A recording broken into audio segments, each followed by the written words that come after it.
Nahulog ng dalaga ang kanyang sapatos sa inodoro. Para makuha ito at hindi barado ang tubo, may inirekomendang paraan ang kanyang matalik na kaibigan. Nakita niya ang kanyang matalik na kaibigan na naglabas ng mahiwagang bagay, isang luma at pinagsamang tubo na nilagyan ng isang patak. Ngunit nang tingnan niya ito, natuklasan niyang wala na ang sapatos, at habang nalilito ang dalawa, tumaas ang tubig sa inodoro at sumabog. Isang malaking baha, ang pinakamarumi sa kasaysayan, ang nabuo. At pagkatapos, ang dalagang nagdala ng kahihiyan ay pinuna sa harap ng buong paaralan. Ang pangalan ng dalaga ay Fu Hongxi, 3 buwan na ang nakalipas, dahil sa hindi niya pagpasa sa pagsusulit sa universidad, pinilit siya ng kanyang pamilya na mag-aral ulit. Sa unang pagkakataon na pumasok siya sa paaralan para sa pagrepaso, parang pumasok siya sa isang bagong mundo. Pagpalit ng eksena sa opisina ng punong guro, sinusubukan niyang kumbinsihin ang isang bagong guro na tanggapin ang klase ng pagrepaso. Tumunog ang bell, at ang bagong punong guro ay napilitang tanggapin ang klase ng walang kagalakan, kaya ibinuhos niya ang lahat ng kanyang pagkainis sa mga estudyante at nagreklamo ng mahaba. Nakakainis, nakalimutan ni Fu Hongxi ang kanyang aklat aralin, kaya nagmamadali siyang bumalik sa dormitoryo para kunin ito. Sa daan, hindi niya sinasadyang nabangga ang isang lalaking estudyante. Natumba siya at nadumihan ang kanyang sapatos. Nag-alok ang lalaking estudyante na tulungan si Fu Hongxi. Ngunit siya ay nasa kritikal na sitwasyon, kaya winagayway niya lang ang kanyang kamay at tumakbo palayo. Pagkatapos, hinintay niya ang oras ng pahinga para kunin ang sapatos, at pagkatapos ng marami pang pangyayari, nagkaroon tayo ng eksena sa pelikula. Dahil sa pagbaha sa silid-aralan, at para na rin alisin ang klase ng pagrepaso, nagpa siya ang paaralan na ilipat ang mga mag-aaral sa ibang pasilidad. Ngunit ang mga kondisyon doon ay masyadong mahirap kaya't ang mga mag-aaral ay labis na hindi nasisiyahan at doon nagsimula ang mga alitan. Nahati ang klase sa dalawang panig na nagtalo ng walang tigil, halos nagkasakitan na. Mag-isang pumunta si Fu Hongxi sa opisina ng punong guro upang ipakiusap ang sitwasyon ng klase. Kasabay nito, ang lalaking estudyante na nakabangga kay Fu Hongxi ay dumating din sa paaralan para mag-aral ulit dahil sa ilang personal na dahilan.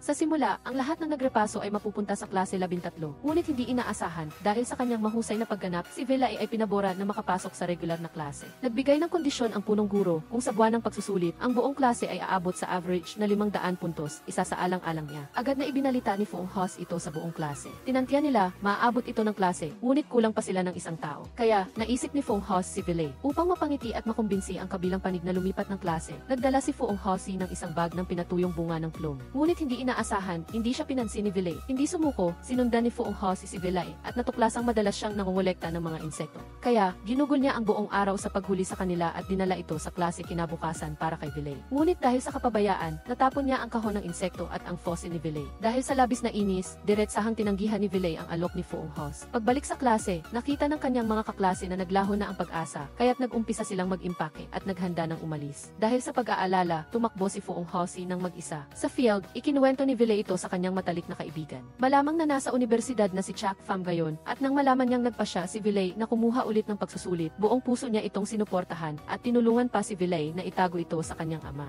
Habang nag-uusap ang dalawa, hindi sinasadya nilang nabangga ang isang grupo ng mga siga. Sila ay nagbabanta na turuan ng leksyon si Vela. Sa sandaling iyon, si Fu Hongxi na nakatayo sa isang tabi ay hindi na nakatiis, kaya't sumugod siya para makialam. Ang resulta ay alam na ng lahat, si Fu Hongxi ay ipinatawag ang magulang. Sa pagkakataong ito, dumating ang lolo ni Fu Hongxi sa halip na ang kanyang mga magulang. Nahiya siya nang makita niya ang punong guro na nagpapahayag ng kanyang pagkadismaya sa kanyang lolo. Nang silang dalawa na lang ng kanyang lolo, ipinahayag ni Fu Hongxi ang kanyang intensyon na huminto sa pag-aaral. Ayon sa kanya, hindi naman pumapasok sa isip niya ang pag-aaral at nagdudulot lang ito ng problema sa kanyang mga magulang, mas mabuti pang magtrabaho na lang. Nang makita ito ng kanyang lolo, hindi siya tumutol, niyakap lang niya si Fu Hongxi para aliwin. Hindi sinasadyang nakita ni Vela ang eksenang ito ng kalungkutan at nakaramdam siya ng pagkalito. Sa pagtatapos ng klase, pauwi, nakita ni Vela si Fu Hongxi na nakaupo at nagpipintura sa dingding. Sa sandaling iyon, dumaan si Guruan at nagpaalala na kapag huminto na si Fu Hongxi sa pag-aaral, hindi na bibilangin ang kanyang score sa klase. Ibig sabihin, kukulangin ang pinagsamang average score ng klase. Nang marinig ito, nag-alab ang damdamin niya. Sa ilalim ng paghikayat ni Guruan, nagpa siya si Fu Hongxi na magpatuloy sa pag-aaral. Mabilis na dumating ang araw ng pagsusulit. Bukod kay Fu Hongxi na puno ng sigla, ang lahat sa klase ay nag-aalala. Ang mga test paper ay naipamahagi na at nang magsimula na siguro ho na magbigay ng panuto para magsimulang sumagot, biglang may boses na huminto sa kanila. Si Vela pala, nag-isip siyang mabuti at opisyal na naging miyembro ng klase 13. Akala ng buong klase ay sigurado na ang kanilang tagumpay, ngunit hindi inaasahan. Nang lumabas ang mga resulta, nagkulang ang average score ng klase ng 0.5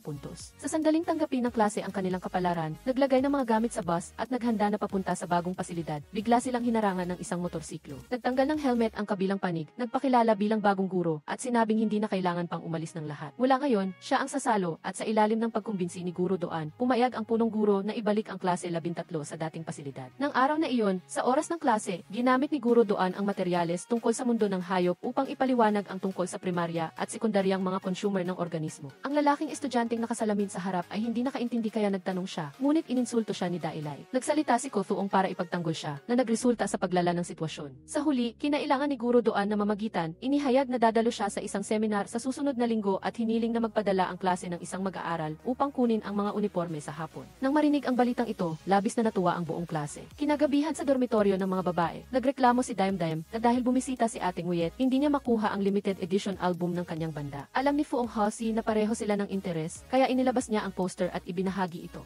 Habang nag-iisip ang dalawa kung saan ito isasabit, biglang pumasok ang tagapangasiwa ng dormitoryo at kinumpiska ang lahat. Nagtanong si Fuong Hosi nang may galit kung bakit hindi niya sinuri ang kwarto ni Tantin. Ngunit pinigilan siya ng tagapangasiwa sa dahilang si Tantin ay matalino at masipag mag-aral. Kinabukasan, sa klase ng chemistry, biglang tumunog ang telepono ni Vilay. Galit na nagtanong ang guro kung kaninong telepono iyon. Matapos umamin ni Vilay na sa kanya iyon, agad na nagbago ang saloobin ng guro. Sinabi kay Vilay na maaari siyang lumabas at sagutin ang tawag kung may importante. Nang lumabas si Vilay, itinaas din ni Fuong Hosi ang kanyang kamay at nagpaalam na mag-care, ngunit diretsong tinanggihan siya ng guro. Sa sandaling ito, sinagot ni Vilay ang tawag. Sa kabilang linya, sinabi ng kanyang stepmother na narito na sila ng kanyang ama sa gate ng universidad. Hindi sinabi ni Vilay ito kahit kanino, nagkunwari siyang wala siya sa paaralan at tinawagan si Chak Pham para humingi ng tulong. Sa parehong oras, sa wakas ay nakatakas si Fuong Hosi, ngunit hindi sinasadyang nakita niya si Vilay. Nagulat siya, isang mahinang estudyante na tulad ni Vilay ay magko-cutting classes din, hindi siya pinansin ni Vilay, kaya umakyat siya sa bakod. Nang makita ito ni Fuong Hosi, umakyat din siya, ngunit naipit siya sa scaffolding. Humingi siya ng tulong kay Vilay, ngunit sa pagitan ng kanyang mga magulang at kaklase, agad siyang umalis. Samantala, si Fuong Hosi ay natuklasan ng gwardiya. Dumating si Vilay sa pinagkasunduang lugar para kumain, iniwan ang kanyang bag, hinubad ang kanyang uniforme at umupo kaagad para kumain kasama ang kanyang mga magulang. Sa hapagkainan, nagpahayag ng pagdududa ang ama ni Vilay tungkol sa pagdadahilan niya ng pagrepaso para lang hindi umuwi. Mabilis na sinabi ni Chak Pham na pribadong bagay ito at hindi maaaring sabihin ng hayagan. Kalahating naniniwala at kalahating nagdududa ang ama ni Vilay, ngunit wala na siyang sinabing iba, sinabi lang niya sa lahat na magpatuloy sa pagkain. Samantala, si Fuong Hosi ay nasa opisina ng punong guro at umiinom ng tsaa. Mahigpit siyang pinangaralan ng punong guro, kasama ang parusang 5,000 salita na liham ng pagsisisi. Babasahin niya ito sa harap ng buong paaralan sa susunod na Lunes. Pagkatapos, tinanong niya kung sino ang lalaking estudyante na kasama niya sa pag-cutting classes. Mahigpit na tumanggi si Fuong Hosi na magsalita hanggang sa pumasok ang gwardiya at nagulat na si Vilay ang lalaking estudyante. Pagpalit ng eksena, pagdating ni Vilay sa klase, agad siyang tinawag ng punong guro sa opisina. Kumpara sa 5,000 salita na parusa ni Fuong Hosi, mas mababa ng 0 beses ang kay Vilay. Hindi sinasadyang narinig ni Fuong Hosi ang pag-uusap na ito habang nagdadaan siya. Nang lumabas si Vilay, ipinahayag ni Fuong Hosi ang kanyang pagkadismaya. Nagtanong din siya kung bakit wala siyang pakialam at umalis si Vilay nang humingi siya ng tulong. Ipinaliwanag ni Vilay na kumuha siya ng hagdan at syempre, hindi naniwala si Fuong Hosi. Kinagabihan, nagkwentuhan ang mga babae sa dormitoryo tungkol kina Fuong Hosi at Vilay. Samantala, si Vilay ay kasama sa iisang kwarto ni Ko Thuong, ang lalaking estudyanteng nakasalamin at isa pang matabang lalaking estudyante. Nag-uusap din sila tungkol sa mga aso. Kinabukasan, natuklasan ni Fuong Hosi at ng kanyang mga kasama sa kwarto na pinuna ang kanilang mga pangalan dahil sa pakikipag-usap matapos patayin ang ilaw. Ngunit wala ang pangalan ni Tantin. Sa oras ng tanghalian, pinatamaan ni Daim Daim si Tantin na nagdulot ng galit at pag-alis nito. Nakita ito ni Ko Thuong at humabol, gustong kausapin siya ngunit tinaboy siya. Sa klase ng panitikan, nahuli ng guro si Hibaw na nagsusulat ng liham ng pagsisisi. Ang nilalaman ay tungkol sa pag-akyat sa pader at agad itong nakakuha ng atensyon ni Fuong Hosi. Kaya, pagkatapos ng klase, hinabol niya si Vilay at tinanong kung inutusan ba niya si Hibaw na kopyahin ito para sa kanya. At sa 500 salita lang, tamad pa rin, ayaw magpaliwanag ni Vilay at nang aalis na sana siya, hinawakan siya ni Fuong Hosi. Naghilaan ng dalawa at ang resulta ay pareho silang gumulong pababa ng hagdan. Sa kritikal na sandali, mabilis na inilagay ni Vilay ang kanyang kamay sa ulo ni Fuong Hosi para saluhin. Pagkatapos maayos ang sitwasyon, pumunta si Vilay para makita si Chak Pham. Pag-isipan nito ni Chak Pham ng mabuti at naramdaman niyang hindi pinakamahusay na solusyon ang pagtatago. Kaya't pinayuhan niya si Vilay na ayusin agad ito sa kanyang mga magulang. Kung matutuklasan nila, baka lalo lang lumala ang sitwasyon. Sa kabilang banda, pumunta si Fuong Hosi para makita ang punong guro upang ipahayag ang kanyang pagkadismaya. Ngunit hindi siya natinag, sinabi niyang siya lang ang tatayo sa harap ng buong paaralan sa susunod na linggo para basahin ang liham ng pagsisisi.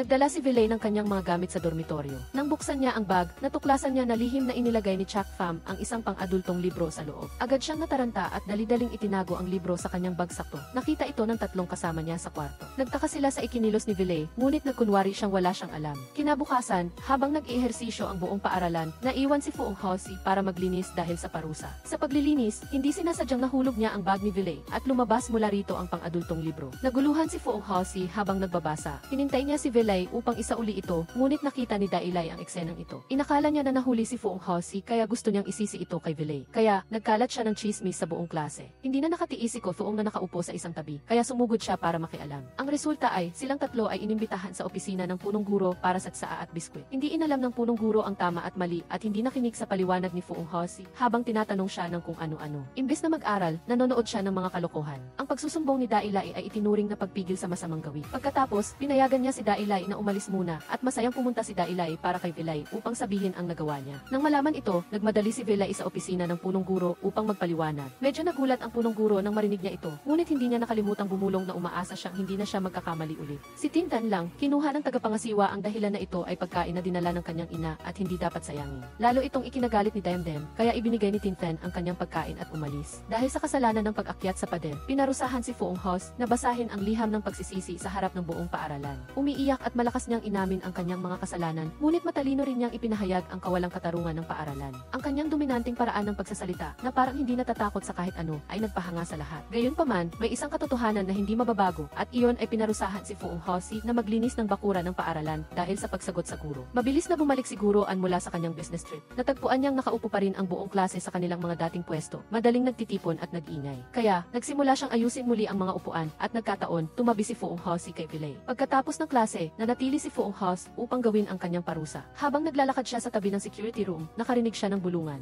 Dahil sa pagtataka, sumilit si Fu Hongxi sa loob at nakita sa screen ng TV na pinapanood ng gwardiya ang pag-cutting classes niya. Ngunit pagkatapos mahuli si Fu Hongxi, hindi nagtagal ay dumating din si Villay na may dalang hagdan. Inakala niyang mali ang pagkakaintindi niya kay Villay, kaya kinabukasan ay sinubukan niya itong suyuin sa pamamagitan ng isang bag ng dalandan. Sa sandaling ito, tumakbo si Demdem upang mag-ulat na sa susunod na pagsusulit ang sinumang makakuha ng mababang marka at nasa huling ranggo ay patalsikin. Dahil dito, nag-alala ang kaklase niyang si Q-Match at palihim siyang pumunta sa opisina ng tagapangasiwa hating gabi upang bumili ng mga test paper. Ngunit nang nakuha niya ang material at pauwi na, inarangan siya. Walang sabi-sabing tinakot siya ng kabilang panig gamit ang video na nakunan niya at nagbanta na kung hindi niya susundin ang gusto nila, ilalabas ang video. Samantala, ikinuwento ni Hibao sa grupo ni Fu Hongxi ang tungkol sa mahiwagang puno. May bulong-bulungan na kung pupunta ka doon at taos pusong humiling, magkakatotoo ang iyong hiling. Naramdaman ni Fu Hongxi na kalokohan iyon, si Ko Thuong lang ang naniwala. Kaya, pagkatapos ng klase, nagmakaawa siya at hinila si Fu Hongxi papunta sa mahiwagang punong iyon.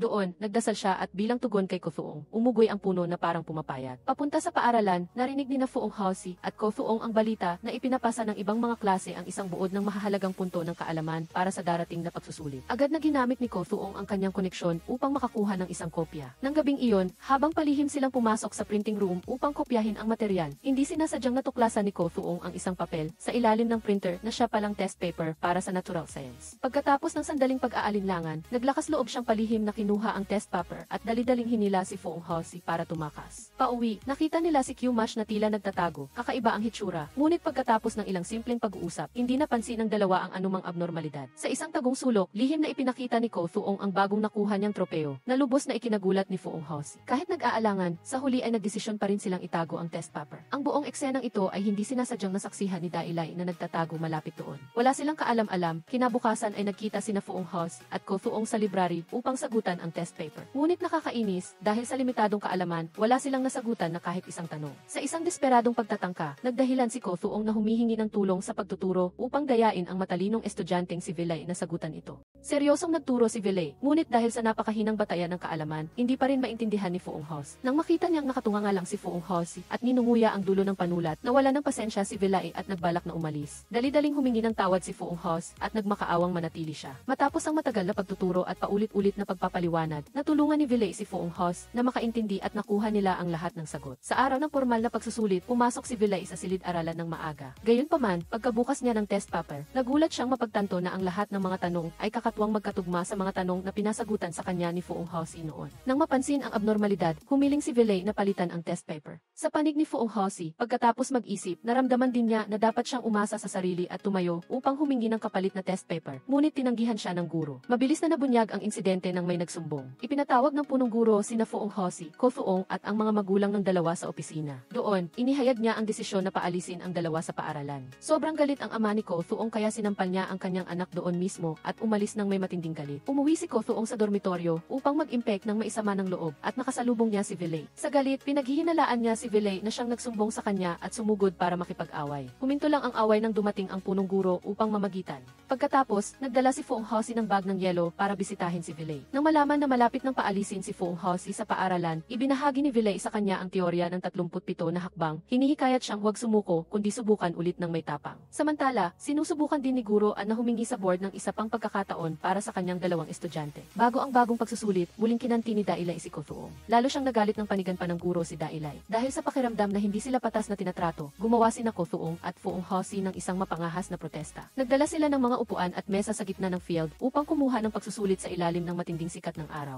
Ang determinasyon ng dalawa ay nakaantig sa punong guro at nagpasya siyang bigyan sila ng isa pang pagkakataon. Ngunit ang pagkuha ng pagsusulit sa ilalim ng matinding sikat ng araw ay nagdulot ng pagkahimatay ni Foong Hos. Nang marinig ang balita, nagmamadaling pumasok si Vilay sa klinik para bisitahin siya. Sa sandaling ito ng pag-aalala at pag-aaruga, ang damdamin sa pagitan ng dalawa ay umusad pa. Nang biglang pumasok ang nurse, nagmamadali silang lumayo sa isa't isa. Dahil sa maalalahanin na kilos na ito ni Vilay, napanaginipan ni Foong Hosi na nagde-date sila ng gabing iyon. Pagkagising niya kinaumagahan, inasar pa siya ng kanyang mga kasama sa kwarto. Sinabi nilang paulit-ulit niyang binanggit ang pangalan ni Vilay habang natutulog. Sa oras ng tumakbo si Foong Hos sa tabi ni Vilay. Habang nag-uusap sila ng kung ano-ano, hindi sinasadyang natisod si Vilay na nakaapekto sa mga taong tumatakbo sa likuran. Hindi na sila nakahinto kaya't natumba rin sila. Dahil dito, iminungkahi ng punong guro kay Guro na maghalal na ng class president. Dahil hindi niya kayang pangalagaan ang 41 tao ng mag-isa. Naramdaman ni Guro na may punto ito, kaya't pagkatapos ng klase, humingi siya ng ilang minuto sa klase upang maghalal ng class president. Ngunit kahit nagbigay siya ng magagandang insentibo, hindi pa rin nagpakita ng interes ang klase. Sa huli, nagkusang tumayo si Foong Hos bilang class president. Ngunit mabilis siyang nagsisi at gustong bumawi, kaya't pinuntahan niya si Guro An.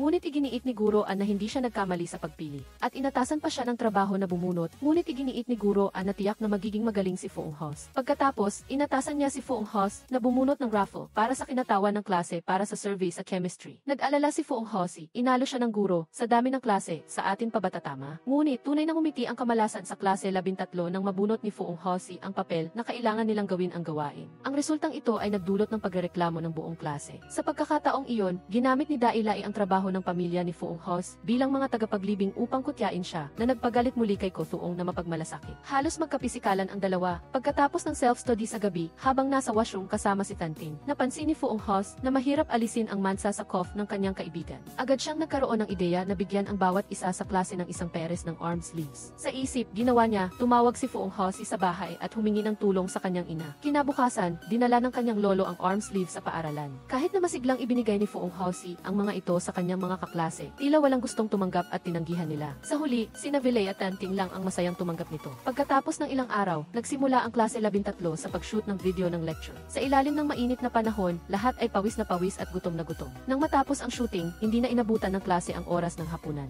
At napilitang kumain ng inihanda na kapalit na pagkain na nagdulot ng kawalang kasiyahan at inis sa lahat. Inakala na nila na nauna na silang nakakuha ng pwesto. Dumating sina Foong Hosi at Tintan sa pampublikong paliguan at nakita si Fiona na napapalibutan at pinupunan ng isang grupo ng mga estudyante sa ika-12 baita. Dahil hindi sila makaligo, pinuntahan ni Foong Hosi ang class president ng ika-12 baitang upang makipag-ayos, ngunit hindi ito nagtagumpay. Sa gitna ng mainit na panahon at hindi sila makaligo, nagpasya siyang bumili ng munggo dessert para sa buong klase upang palamigin sila, ngunit wala siyang sapat na pera. Sa kabutihang palad, dumating si Vilay sa tamang oras at binayaran ang kulang niyang pera. Nang dalhin ni Foong Hosi ang munggo dessert, masayang naghiyawan ang buong klase. Gayunpaman, pagkaraan lang ng ilang sandali, karamihan sa kanila ay nagreklamo ng sakit sa tiyan. Hindi naligtas si Vilay at dinala rin sa klinik. Doon, ang babaeng estudyante sa ika-12 baitang na mailihim na pagtingin kay Vilay. Dahil sa pag-aalala, tumakbo upang bisitahin siya. Nagdala pa ng isang tasa ng munggo dessert para makabawi siya ng lakas. Ang kilos na ito ay ikinabahala ni Vilay. Nagtanong siya kung may problema ba sa dessert. Tiyak na sinabi ng babaeng estudyante na wala dahil kumain din siya ng isang tasa. Ang pagtiyak na ito ay nagdulot ng pagdududa kay Vilay na ang sanhi ay marahil ay wala sa dessert kundi sa mga hindi pa napapalitan ng mga box ng pagkain. Kasabay nito, sa silid-aralan, pinipilit ng mga kaklase si Foong Hosi. Pinipilit siyang uminom ng dessert upang patunayan ang kanyang kawalang sala.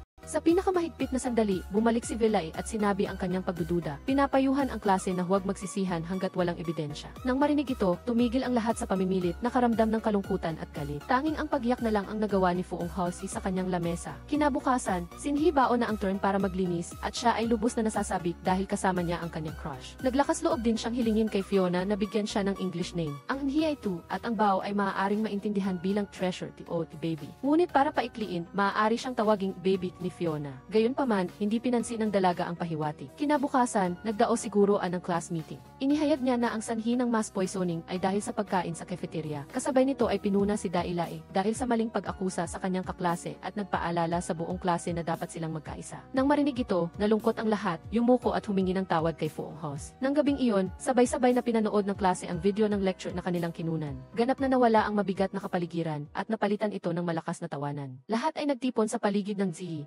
masiglang nag-uusap na lumikha ng isang napakasaya at mainit na eksena. Nang mapansin na lalong nagiging malapit sina Fuong Halsey at Vilay, hinulaan ni Guro na nagliligawan sila. Ngunit sa halip na pigilan sila, matalino niyang pinayuhan silang mag-aral ng magkasama at maging mas mahusay. Agad na itinanggi ni Fuong Halsey ang relasyon. Pagkatapos, sa class meeting, inihayag ni Guro ang isang matapang na patakaran na tinatawag na Doraemon Plan. Ayon sa planong ito, ang mga estudyante ay hahatiin sa mga pares ng pag-unlad at ang pares na makakuha ng pinagsamang score na 1,100 sa susunod na pagsusulit ay tutuparin ng Guro ang isang hiling. Dahil dito, gumawa si Fuong Halsey ng isang wall newspaper na pinangalan ng Centurial Board at hinikayat ang mga kaklase na magpalista at lumaho. Kahit na ang plano ay puno ng pag-asa, ang ilang matatalinong estudyante ay hindi pa rin nasisiyahan. Nag-aalala sila na ang pagtuturo sa mga mas mahinang estudyante ay makakaapekto sa kanilang sariling mga resulta. Gayunpaman, nanatiling determinado siguro na ipatupad ito. Mabilis na inilapat ang plano at mabilis na umupo ang mga estudyante ayon sa kanilang mga nakatalagang grupo. Agad na lumabas ang pagkakaiba sa pagitan ng matatalino at mahihinang estudyante. Ang mga mahihinang estudyante na nakaupo sa tabi nila ay kumakain ng merienda o nag-uunahan sa pagkopya ng takdang aralin na labis na nagpapahirap sa mga matatalinong estudyante. Tanging ang pares ni Fuong Halsey at Vilay ang tila magkasundo. Ibinahagi pa ni Vilay ang kanyang hiling at inanyayahan siyang mag-aral sa library. Kinabukasan, sa library, kahit huli si Fuong Halsey, matyagang nagsimulang magturo si Vilay sa kanya. Gayunpaman, madalas na nakagagambala sa pag-iisip ni Vilay ang likas na pagiging hyperactive ni Fuong Halsey. Mabilis na naging pag-uusap ang pag-aaral at nang anyayahan ni Fuong Halsey si Vilay na bumili ng mga aklat aralin sa hapon, agad siyang pumayag. Sa hapon sa bookstore, habang abalang nagbabasa ng libro si Vilay, nakatayo lang si Fuong Halsey sa malayo at palihim siyang tinitingnan.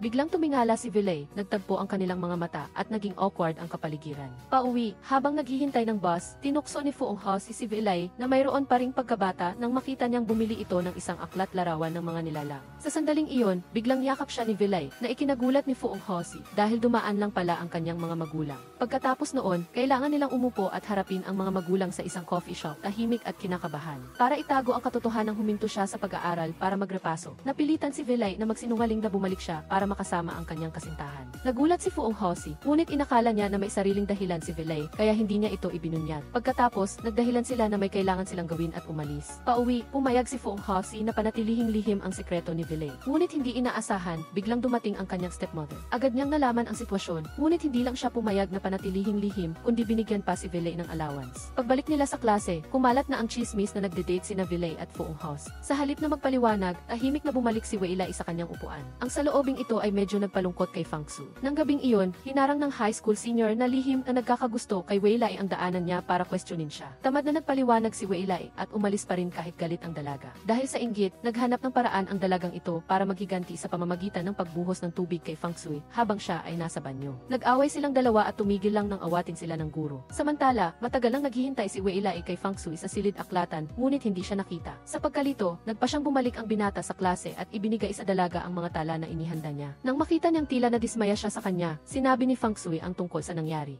Ngunit hindi naniwala si Weilai. Nagselos na ginagamit lang ni Fang Su ang dahilan para lumabas kasama ang guro. Sa galit, tumayo si Fang Su at hiniling na magpustahan sila. Kung malampasan niya ang 1,100 challenge kasama niya, kailangan siyang magsorry at kung hindi naman ay siya ang magsorry. Sumang-ayon si Weilai. Sa ika-4 na araw ng plano, habang kumakain, nagsimulang pag-usapan ng mga kaklase ang tungkol kina Weilai at Fang Su. Lalo pang naging masigla si Erbao sa pagsasalita. Nagsimulang magmayabang tungkol sa kanyang karanasan sa pag-ibig. Marahil ay ginagawa ito ni Fang Su para makuha ang atensyon ni Weilai at ibinahagi ibinahagi rin niya ang mga palatandaan na may nagkagusto sa isang tao. Una, biglang nagpapaganda. Pangalawa, sinasadyang makipag-ugnayan ng pisikal. At pangatlo ay ang pagiging malambing pero matatag, nagpapakita ng kawalang interes at pag-iwas. Naisip ni Wei Lai, nararamdaman niyang ganoon din ang pakikitungo sa kanya ni Fang Sui. Kaya nakipagkita siya kay Fang Sui para mag-usap. Nag-aalangan na sinabing kaibigan lang ang turing niya sa dalaga at ayaw niyang mag-usad pa ang relasyon nila. Ngunit nagkunwari si Fang Sui na nagtataka, sino ang nagsabing gusto kita? Para manalo sa pustahan kay Wei Lai, nagsimulang mag-aral ng husto si Fang Sui. Nagkataon, habang nakahiga at nagpapahinga sa flower bed, narinig niya ang ilang mag-aaral mula sa ibang klase na nag-uusap tungkol sa isang magaling na propesor na nagbukas lang ng review center. Nagpakita ng interes si Fang Sui, ngunit napakamahal ng matrikula para sa kanyang bulsa, kaya hinanap niya ang guro upang humiram ng pera. Pagkatapos, pumunta si Fang Sui sa center na iyon. Sa reception counter, nagtanong siya kung maaari siyang attend ng isang trial class bago magbayad ng tuition. Agad na tumanggi ang kausap, may patakaran daw na kailangang magbayad muna. Nakaramdam si Fang Sui ng kaunting pag-aalinlangan, ngunit hindi siya nagreklamo, nagbayad at pumasok sa klase. Gayunpaman, kakaiba ang paraan ng pagtuturo ng propesor na ito. Tinatakpan niya ang mata ng isang bata at hinahayaan silang hulaan ang numero sa pamamagitan ng daliri. Hindi gaanong umaasa si Fang Sui, ngunit ginulat siya ng bata sa tumpak na sagot. Pagkatapos ng klase, tinanong niya ang bata kung ano ang sikreto at kung ano ang natutunan niya mula sa propesor. Ngunit bumulong ang bata sa kanyang tainga, "Sikreto ko lang po, sumisilip ako sa pagitan ng mga daliri ko." Sa puntong ito, napagtanto ni Fang Sui na siya ay naloko. Kaya buong tapang siyang tumayo para ilantad ang intensyon ng propesor. Unti-unti, sa ilalim ng paghikayat na iyon, tumayo ang buong klase at iginiit na bawiin ang kanilang pera. Sinubukan pa ng propesor na tumakas, ngunit nahuli rin siya. Dumating ang pulisya at inaresto siya. Lumalabas na ang taong iyon ay walang business permit at maraming beses na siyang nanloko. Kinabukasan, ipinahayag ng paaralan ang tungkol sa insidenteng ito. Ito ay parang isang pampublikong paghatol at tinawanan ng mga kaklase si Fang Sui. Pagkatapos ng evening study session, nilapitan ni Wei Lai si Fang Sui. Gustong isuko ang pustahan, ngunit tumanggi si Fang Sui. Dismayado, bumalik si Fang Sui sa dormitoryo. Nang makita ito, matyagang pinayuhan siya ni Cheng Jing. Kinabukasan, maagang pumasok si Fang Sui. Nang buksan niya ang kanyang libro para mag-aral, natuklasan ni Fang Sui ang isang sheet ng formula notes at mga pamamaraan sa pag-aaral sa loob. Sa pag-aakalang kay Cheng Jing iyon, masaya niya itong ginamit. Mula noon, patuloy na nangyari ang mga himala. Sa bawat libro niya ay lumabas ang mga detalyadong tala para sa bawat asignatura. Di nagtagal, dumating ang pagsusulit. Ang mahahalagang tala na iyon ay naging life buoy na tumulong kay Fang Sui na manalo ng buong buo sa pustahan. Pagkuha ng mga resulta, masaya siyang tumakbo para magpasalamat kay Cheng Jing, ngunit nakatanggap ng nakakagulat na sagot na hindi niya ginawa iyon.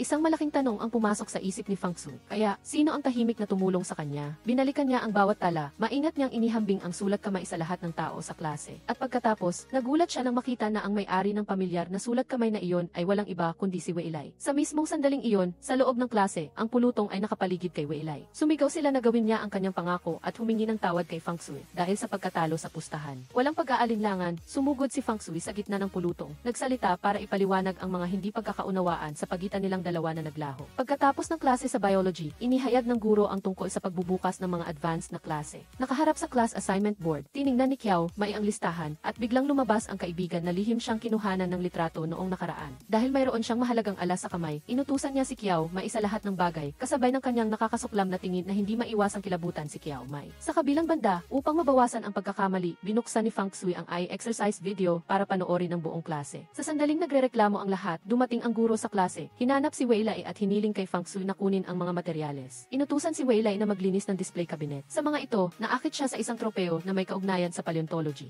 Sa sandaling iyon, kinuha niya ito at nagsimulang isipin ang sandali ng pagtayo sa tuktok ng kaluwalhasyan, sinasamba sa ilalim ng palakpakan. Lubos na abala si Wei Lai, hindi niya napansin na naitala ng kamera ang kanyang kalokohan at nakita ito ni Fang Sui sa pamamagitan ng surveillance screen. Sa sandaling ito, nakita ng prinsipal ang ilaw at nagtanong kung may tao sa loob. Nataranta si Fang Sui sa pagkolekta ng mga materyales, hindi na malaya na aksidente niyang naon ang camera play button para makita ng buong paaralan. Dahil dito, ang eksena ni Wei Lai na nakikipag-usap sa kanyang sarili ay naging paksa ng usapan. Pagkaraan ng ilang sandali, ibinalik ni Wei Lai ang tropeo at bumalik sa klase na masigla ang loob. Dahil sa panunukso ng mga kaklase, nahiya lang siya. Pagkatapos ng klase, nilapitan ni Fang Sui si Wei Lai para humingi ng tawad, ngunit hindi tinanggap ni Wei Lai. Kinabukasan, ang nangyari kagabi ay naipost sa bulletin board na nagpahirap kay Wei Lai na magtago. Bukod pa rito, dahil sa pagbabago ng patakaran, ang kimika ay naging balakid sa landas ni Wei Lai upang matupad ang kanyang pangarap. Habang naglalakad, hindi sinasadyang nakita ni Fang Sui si Wei Lai na nakikipag-usap sa kanyang sarili sa telepono. Ngunit dahil hindi siya nakarinig ng anumang bagay, kasama ang pag-igting sa kanyang mukha, naisip niya na marahil dahil iyon sa insidenteng lalaking iyon kaya siya ay labis na nag-aalala. Ang dahilan kung bakit nag-aaral muli si Wei Lai ay dahil sa popularidad ng paleontology kaya inimbitahan siyang magsalita sa draft session ng paaralan.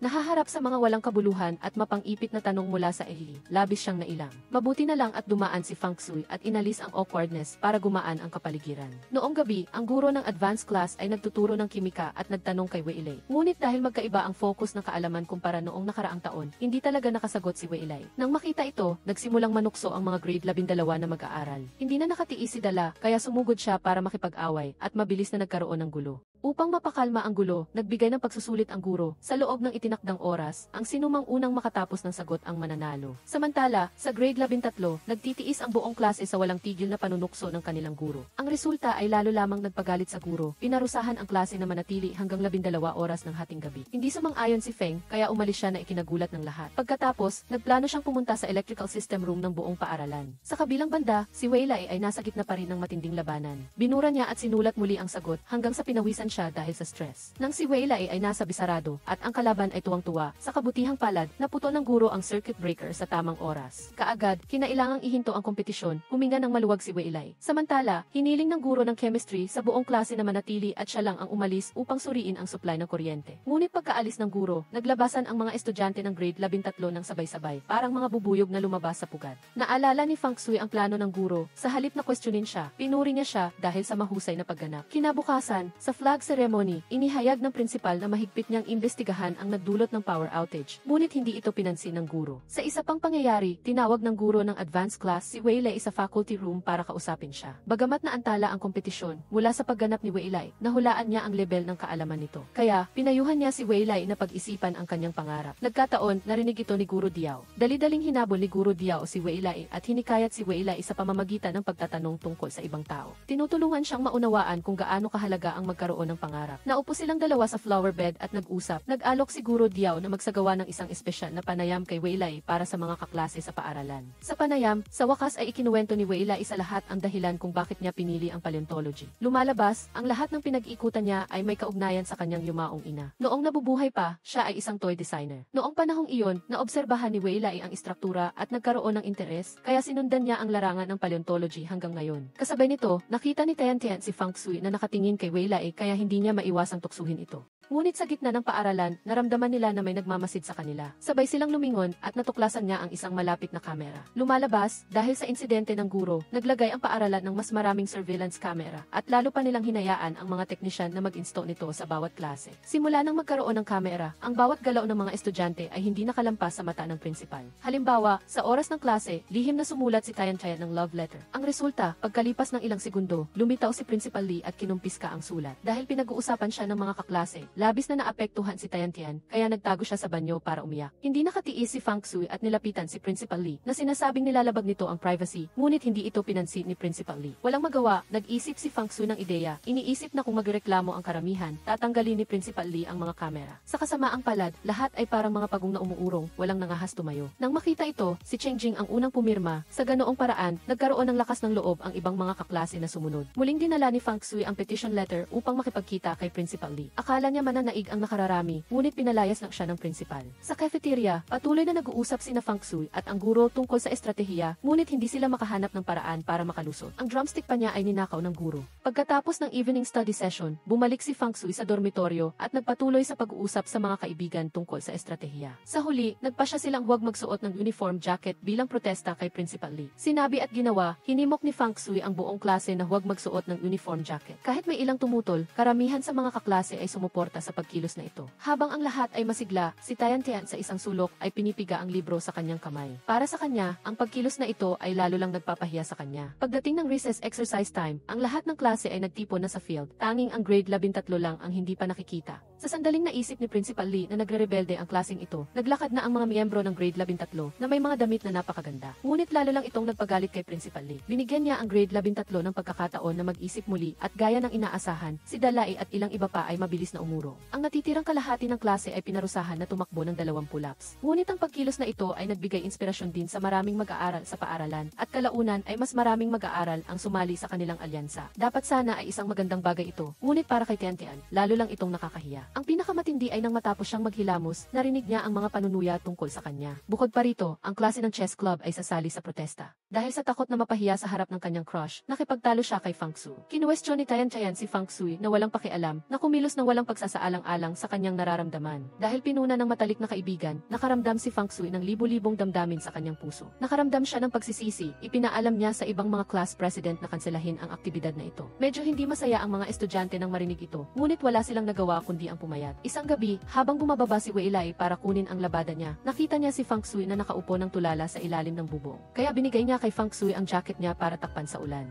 Kinabukasan, pagdating ni Wei Lai sa klase, natagpuan niya ang jacket kagabi na maayos na nakatiklop at nakalagay sa upuan. Pagkaraan ng ilang sandali, bumalik si Guro Diao mula sa kanyang business trip. Pagkatapos ng ilang maikling salita, nanguna siya sa pag-alis ng surveillance camera. Nakita ito ni Principal Lee. Nagulat sa malakas na sigaw ni Principal Lee. Nahulog si Guro Diao mula sa upuan at inimbitahang makipag-usap. Sa labas ng opisina, balisang naghintay ang mga estudyante. Pagkaraan ng ilang sandali, itinulak ni Guro Diao ang pinto at lumabas, at agad siyang pinalibutan ng mga estudyante. Nangako si Guro Diao na magbibigay ng kasiyasyang paliwanag at palaging sasamahan ang klase. Pagkatapos, lumapit si Tian Tian kay Guro Diao para humingi ng tawad, ngunit hindi lamang siya hindi pinagalitan ng guro, kundi matyaga pa siyang pinayuhan. Sa ilalim ng mga taos-pusong salita, humingi rin ng tawad si Tian Tian kay Fang Sui at nagkaayos silang dalawa. Kinaumagahan, sa flag ceremony, inihayag ng paaralan na makatuwiran nilang kokontrolin ang focus ng surveillance camera. Pagkatapos ay ang bahagi kung saan nagbigay ng self-critique si Guro Diao sa harap ng lahat ng guro at estudyante. Pagkatapos ng isang taos-pusong paghingi ng tawad, nagsimulang payuhan ni Guro Diao ang kanyang mga mag-aaral. Sa kabila ng lahat, ang apoy ng pagnanais sa kanilang mga puso ay nag-aapoy pa rin. Akala ni Guro Diao ay magagalit ang mga estudyante sa kanya dahil sa kabiguan.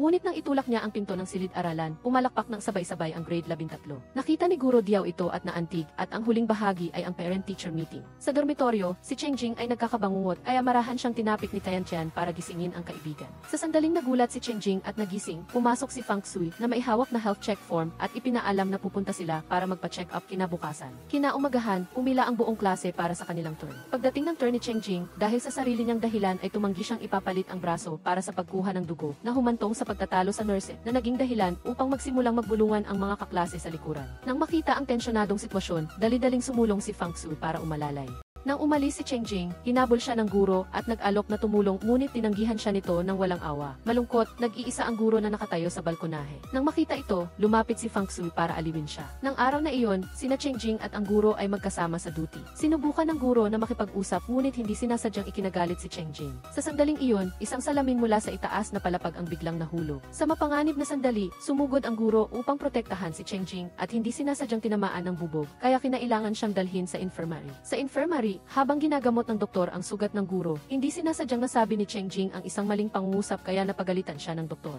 Pagbalik sa klase, tahimik niyang inilapit ang kanyang mesa na nakahiwalay na pabalik sa orihinal na posisyon sa tabi ng guro. Gayunpaman, sa oras na ito, natutulog ang guro kaya wala siyang kaalam-alam. Pagkatapos ng klase, tumawag si Fang Sui sa bahay. Sa isang banda ay nagtatanong kung sino ang dadalo sa parent-teacher meeting. Sa kabilang banda ay paulit-ulit niyang sinabi sa tatay niya na huwag magdala ng mga hindi kinakailangang bagay sa paaralan. Sa kabilang banda, tumawag din si Wei Lai sa kanyang stepmother. Nais niyang humingi ng leave para hindi siya makadalo, ngunit hindi inaasahang iginiit ng stepmother na pumunta siya, kaya napilitan siyang pumayat. Mabilis na dumating ang araw ng parent-teacher meeting at sunod-sunod na dumalo ang mga magulang sa klase. Hindi pinakinggan ang payo ng kanyang anak na babae. Dinala pa rin ng tatay ni Fang Sui ang bagong luto na pinatuyong isda mula sa bahay. Pagdating pa lang sa gate ng paaralan, hinarang na siya ng gwardiya dahil sa amoy ng isda. Sa kabutihang palad, nakita ito ng stepmother ni Wei Lai at nag-alok na itago ito para sa kanya. Dahil alam nilang magkaklase ang kanilang mga anak, magkasama silang pumasok. Sa podyum, masigasig na nagsalita si Guro Diao, habang sa ibaba, hindi rin mapakali ang mga magulang. Inilabas ng ina ni Cheng Jing ang lumang notebook ng kanyang anak na babae, at ang ina ng guro na nakaupo sa tabi niya ay hindi maiwasang magulat nang makita ito. Nang ipresenta ni Guro Diao ang kanyang personalized na paraan ng pagtuturo, nagsimulang magprotesta ang ilang magulang. Sa kabutihang palad, namagitan ang ama ni Fang Sui na tumulong sa lahat na kumalma pansamantala. Gayunpaman, ang patuloy niyang pagpuri kay Guro Diao ay hindi ikinatuwa ng ibang magulang. Sa labas ng bintana, nasaksihan ni Fang Sui ang buong insidente. Nakaramdam siya ng matinding inis at umalis patungo sa dormitoryo. Kasabay nito, sa silid-aralan, sa pamamagitan ng kanyang nakakumbinsing talumpati, sa wakas ay nakatanggap si Guro Diao ng palakpakan mula sa mga magulang. Bumalik si Fang Sui sa dormitoryo na galit,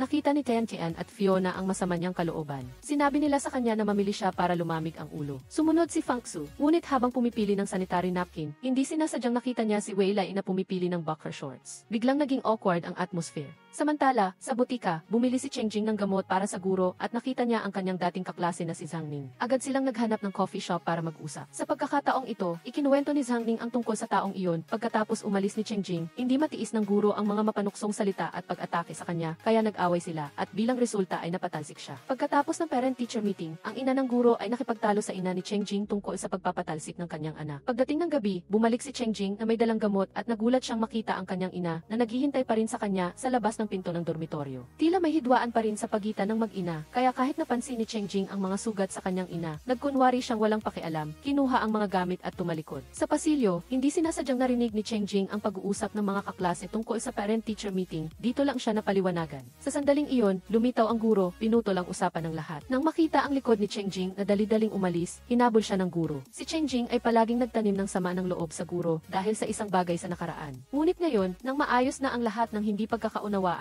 nabuksan na niya ang kanyang sarili upang sabihin sa kanya ang dahilan ng mga pilat sa kanyang katawan. Lumabas, maraming taon na ang nakalipas, isang sunog ang nagpabago sa kanyang pamilya. Maswerte ang kanyang ina na nakaligtas dahil nasa nightclub siya, habang ang kanyang ama ay nagbuwis ng buhay para protektahan ang kanyang anak na babae. Palaging namumuhay si Chengjing sa paghihirap at sinisisi ang sarili na siya ang dahilan ng pagkamatay ng kanyang ama. Nang makita ang luhang dumadaloy sa kanyang pisngi, hindi maiwasang mahiya ang guro at hinayaan siyang sumandal sa kanyang balikat bilang pag-aliw. Kadalasan, hindi sinasadyang naaalala niya ang imahe ng kanyang ama na maingat na naglilinis para sa kanya. Pagdating sa kanyang upuan, nakita ni Fang Shui ang isang sticky note na iniwan ng kanyang ama. Ang mga kurbadang sulat kamay ay tila naglalaman ng pagmamahal na nagpaago sa maraming emosyon sa kanyang puso. Hating gabi, nang ang katahimikan ay bumabalot sa paligid, nagsimulang ilubog ni Wudai ang kanyang sarili sa mga sayaw na kinahihiligan niya. Kabaligtaran ng kanyang malakas na pangalan, si Wudai ay isang lalaki na may maliit na pangangatawan at pinong mga tampo. Nawala sa bawat hakbang ng sayaw, hindi niya napagtanto na sa isang tagong sulok may gumamit ng telepono para i-record ang buong sandaling iyon.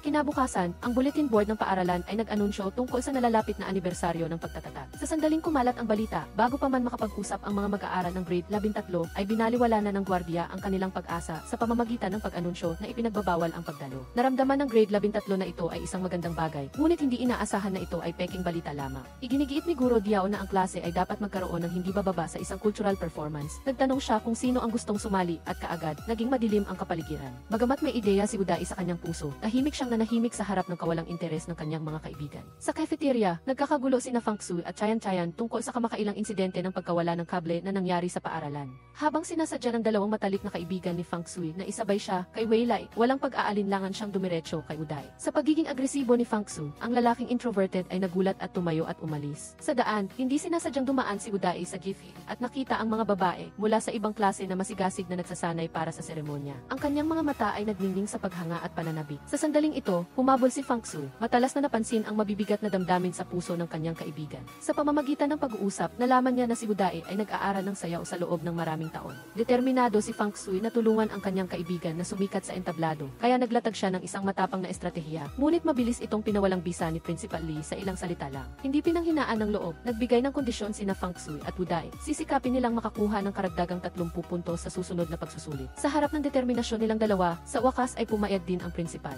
Bago pa man matapos ang kanilang kagalakan, inihayag ng student council na tanging mga pangkatang pagtatanghal lamang ang karapat-dapat na sumali. Muling nalungkot si Wudai, ngunit sa kanyang katalinuhan, agad na nilapitan ni Fang Shui ang kanyang dalawang matalik na kaibigan, sina Gushang at Erbao. Sa simula, tumanggi silang dalawa, ngunit nang makita nila ang malungkot na hitsura ni Wudai, napilitan silang tumango. Sa practice room, ang grupo ay masigasig na nagsasanay nang hindi nalalaman na ang lahat ng kanilang ginagawa ay muling lihim na kinukuhanan. Ang video ay mabilis na kumalat sa buong paaralan. Sa ilalim ng nagliliyab na init ng tag-araw, lihim na nagdala si Fang Shui ng maraming music disc kay Wudai sa tahimik na film. Bumalik silang dalawa sa klase at magkasama silang pumili ng angkop na musika. Gayunpaman, ang kanilang ingay ay nakagambala sa pagtulog ng kanilang mga kaklase. Binitawan ni Dalai ang mga mapanuksong salita, tinawag silang mga babae na hindi napigilan ni Gushang ang kanyang galit. Sa kabilang sulok, si Haoren, ang katabi ni Wudai, ay gumamit ng kanyang diary para manakot. Pinipilit siyang kumanta sa harap ng lahat para ipahiya siya. Nang makita ito, buong tapang na tumayo si Fang Shui para ipagtanggol ang kanyang kaibigan. Kinabukasan, sa klase, patuloy na nagbitaw ng mapanuksong salita si Haoren. Sinubukan ni Fang Shui na ipaliwanag ang tama at mali ngunit walang epekto. Sa sobrang galit, nilapitan niya si Guro Diao para humingi ng pagbabago ng upuan, ngunit tinanggihan siya. Isang araw, dinala ni Guro Diao ang principal upang inspeksyonin ang plano ng klase na Doraemon.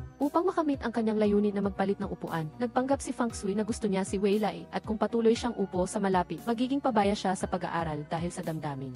Ang kanyang sinabi ay nagdulot ng malaking kaguluhan sa klase. Pagkatapos, nag-iisa si Weilai na nakipagkita kay Fang Su upang humingi ng paliwanag. Gayunpaman, ang pagkamapag-isa ni Weilai ay nagparamdam lamang ng kawalang magawa kay Fang Su. Wala siyang nagawa kundi ang manahimik at umalis. Pagkatapos ng evening study session, muling umalinggaw ang masasamang salita ni Hao-ren. Patuloy niyang ginagamit ang diary para manakot at insultuhin si Wooday. Ang paulit-ulit na pagpapahiya ay parang patak ng tubig na umapaw sa baso, na hindi na makayanan ni Wooday. Sa pag-apoy ng kanyang galit, ibinuhos niya ang isang balde ng tubig kay Hao-ren at tumalikod ng tahimik. Kinabukasan, muling nagulo ang kapaligiran sa klase. Nang yumuko si Fang Sui upang pulutin ang lapis na nahulog ni Weilai, hindi pinalampas ni Dalai ang pagkakataong manukso. Sinabi niyang sinasadya niyang manuyo, agad na lumitaw ang mga bulungan. Sa gitna ng masasamang tunog na iyon, si Wooday, na palaging tahimik, ay biglang tumayo upang ipagtanggol si Fang Sui, na nagpabigla sa buong klase. Nang gabing iyon, tinawag ni Guro Diao si Wooday para makipag-usap. Inanunsyo niya na si Hao-ren ay pinatalsik dahil sa pagnanakaw. Inaliw at hinikayat niya si Wooday na itabi ang lahat ng psikolohikal na pasanin upang lubos na maging tapat sa pagsasanay. Gayunpaman, hindi naging madali ang paglalakbay ng grupo sa pagsasanay. Lalong lumaki ang pressure hanggang sa oras ng klase sa kimika. Dahil sa labis na pag-aalala para sa kanilang pagtatanghal, nagpa siya ang grupo na lisanin ang klase at sa gitna ng ulan ay tumakbo patungo sa studio ng pagsasanay. Sa madulas na daan, aksidenteng nadula si Fang Su. Mula sa bintana ng klase, nasaksihan ni Weilai ang lahat. Hindi niya maitago ang pag-aalala sa kanyang mga mata. Sa wakas, dumating na ang araw ng pagtatasa para sa anibersaryo. Habang sina Fang Sui at ang kanyang mga kaibigan ay buong pusong nagtatanghal ng kanilang mga galaw sa entablado, biglang sumugod ang ina ni Buda at sinampal siya. Ang mga alaala ng kanyang kabataan ay dumaan sa isip ni Buda na parang slow motion na pelikula at biglang huminto sa mapait na katotohanan.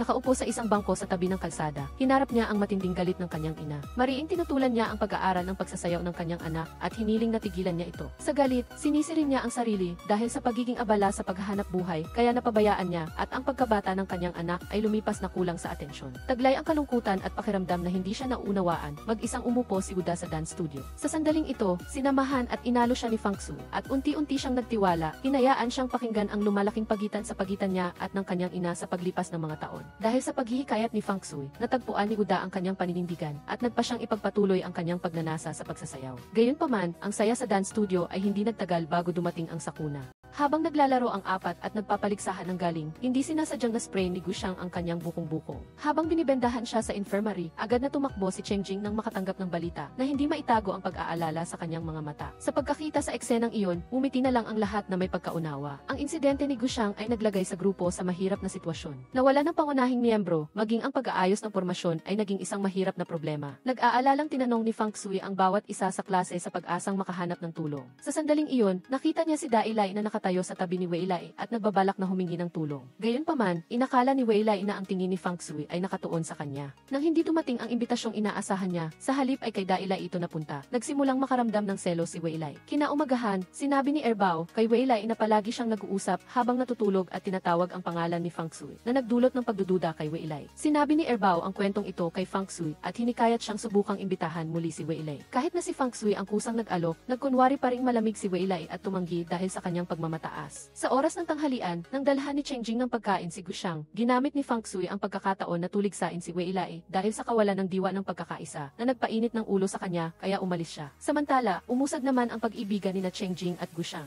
Nang dalhin ang pagkain kay Gushang, hindi sinasadyang natuklasan ni Cheng Jing na mayroon silang parehong hilig na naging dahilan upang maging masigla at walang patid ang kanilang pag-uusap. Nang gabing iyon, malakas ang pagbuhos ng ulan para mabili ang magasing gusto ni Gushang. Mag-isang umakyat si Cheng Jing sa bakod ng paaralan habang may payong at bumalik na basang-basa. Dahil sa pagkaantig sa kabaitan niya, pumayag si Gushang na magpatuloy sa pagsasanay kasama ang lahat sa sandaling makakaya niya. Pagkatapos, hinanap ni Cheng Jing si Weilai, umaasang matutulungan niya ang grupo. Ngunit nagtanong siya pabalik na ikinahiya niya. Gayunpaman, pagkatapos bumalik sa dormitoryo at mag-isip ng mabuti, kusa na lang nagtungo si Weilai upang makipagkita kay Gushang. Sa kanilang pag-uusap, nalaman ni Weilai na si Cheng Jing lamang ang pinapahalagahan ng kanyang kaibigan. Ang buhol sa kanyang puso ay naalis at agad siyang nakahinga ng maluwag at pumayag na palitan si Gushang. Ang Weilai kinabukasan ay parang naging ibang tao. Masaya siya, masigla, pakiramdam niya ay may hangin sa ilalim ng kanyang paa habang naglalakad at masigasig siyang bumabati sa mga kamag-aral. Gayunpaman, nang makarating sa studio, hindi pa rin lubusang maalis ni Weilai ang kanyang pagmamataas madalas, kaya ang unang sesyon ng pagsasanay ng grupo ay hindi naging maayos. Sa ibang lugar, hinanap ng ina ni Wuda si Principal Lee at mariing hiniling na huwag payagan ang kanyang anak na umakyat sa entablado. Walang kamalay-malay, dala ni na Feng Shui at Wuda ang bagong resulta ng pagsusulit. Tuwang-tuwa silang nagtungo kay Principal Lee, ngunit sa huli ay umuwi ng bigo. Sa balkonahe, nag-usap sina Feng Shui at Wei Lai at nang malaman ni Feng Shui na hindi naging maganda ang pag-usad ng pagtatanghal ng klase ng 12-3, agad siyang nakipag-ayos na ibigay ang entablado at pumayag sila. Di nagtagal, dumating ang anibersaryo, sunod-sunod na naglabasan ang iba't ibang pagtatanghal at handa na ang grupo ni Feng Shui. Ngunit, bago magsimula ang pagtatanghal, biglang dumating si Principal Lee upang pigilan sila na tila nawawalan na ng pag-asa. Sa kabutihang palad, dumating si Teacher Zhao sa tamang oras upang pigilan si Principal Lee at hinayaan ang grupo ni Feng Shui na magtanghal.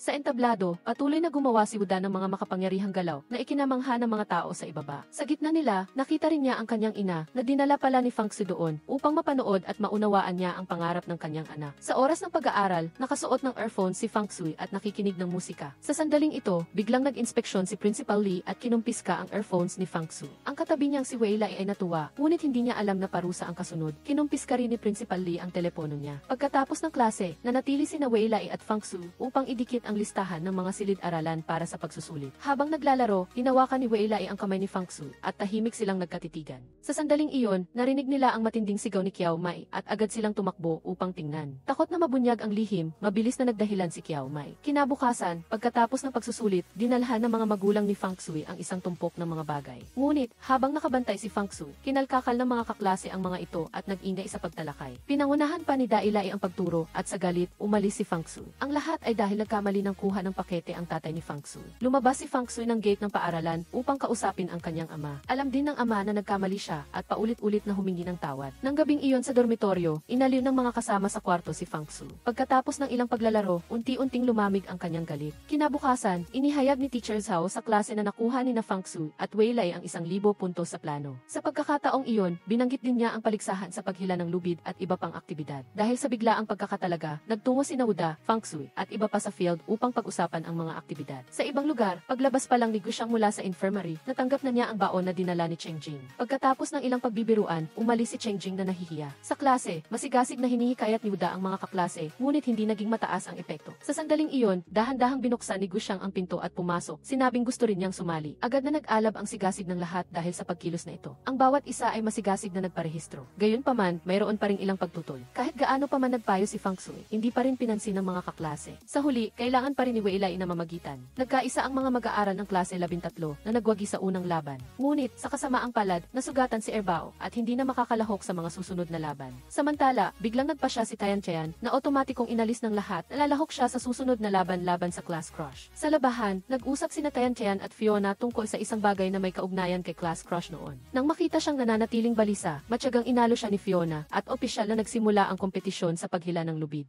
Pagkatapos ng isang matinding labanan, ikinalungkot ng klase 13 ang pagkatalo sa unang round. Nagsimula ang ikalawang round at nabawi ng lahat ang kanilang sigla. Sa simula pa lang, walang nanalo sa pagitan ng dalawang panig. Sa sandaling iyon, biglang natumba si Tian Tian. Nakaapekto ito sa ritmo ng buong koponan. Labis na nalungkot ang klase 13 sa kanilang pagkakaalis. Pagkatapos matalo at kutyain ng lahat, malungkot na umalis si Tian Tian, umiiyak ng mag-isa. Biglang may lumabas na kamay at inabot sa kanya ang isang tissue. Tumingala si Tian Tian, hindi inaasahang ang kanyang white knight pala ito. Umupo sila at nag-usap. Ikinuwento ni Tian Tian ang tungkol sa liham ng pag-ibig noon at inamin niyang balak lang niyang isulat ito at hindi niya inaasahang mabunyag at maabala siya. Gayunpaman, hindi pinansin ng estudyanteng lalaki iyon at hinikayat silang parehong magsikap. Sa kabilang banda, si Dailai ay makulit at paulit-ulit na binibiro si Feng Shui. Kahit na matapang na sumagot si Feng Shui sa labas, labis siyang hindi komportable sa loob. Pagkatapos ng klase, inabo ni Wei Lai si Feng Shui na sinubukang aliwin siya. Ngunit malungkot si Feng Shui, huminto lang ng saglit at mabilis na umalis. Pag-uwi, tumulong si Feng Shui sa trabaho ng kanyang ama. Sa pagkakita sa kanyang ama na nakatayo sa entablado at nagbabasa ng eulogy, may pumasok na damdamin sa puso ni Feng Shui. Pagkatapos ng seremonya, nagpasalamat ang kaibigan ng namatay.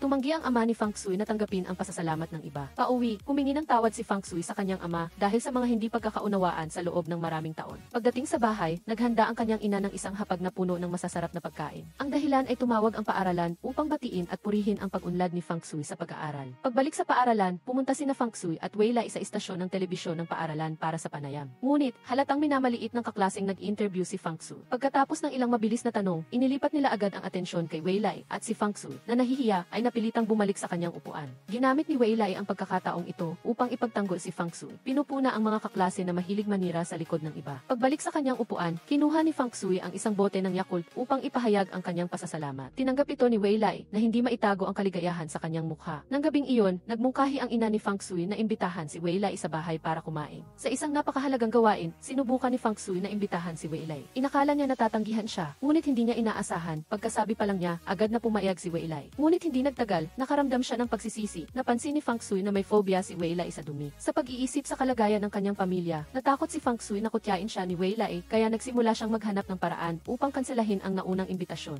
Nang malaman ni Wei Lai na hindi siya makakapunta sa bahay ni Fang Su, kitang-kita ang pagkadismaya sa kanyang mukha. Nagbago ang tagpo sa pananaw ni Wei Lai na nakarinig ng imbitasyon ni Fang Su. Kahit na nagpakita si Wei Lai ng pagiging kalmado sa labas, sa loob ay masaya na siya at umuwi pa nga sa dormitoryo para pumili ng damit. Habang kumakain, tumanggi si Wei Lai na makishare ng kutsara kay Erbao dahil baka mahawaan niya ng sipon ang kasama niya sa kwarto. Sa loob, naiisip niya na matutuwa si Fang Su sa kanyang maingat na pagkilos, ngunit hindi nangyari ang gusto niya. At iyon ang dahilan kung bakit nagdahilan si Fang Su upang tumanggi. Sa sandaling iyon, ipinaalam ni Teacher Zhao kay Fang Su na naghihintay ang kanyang ama sa labas ng paaralan.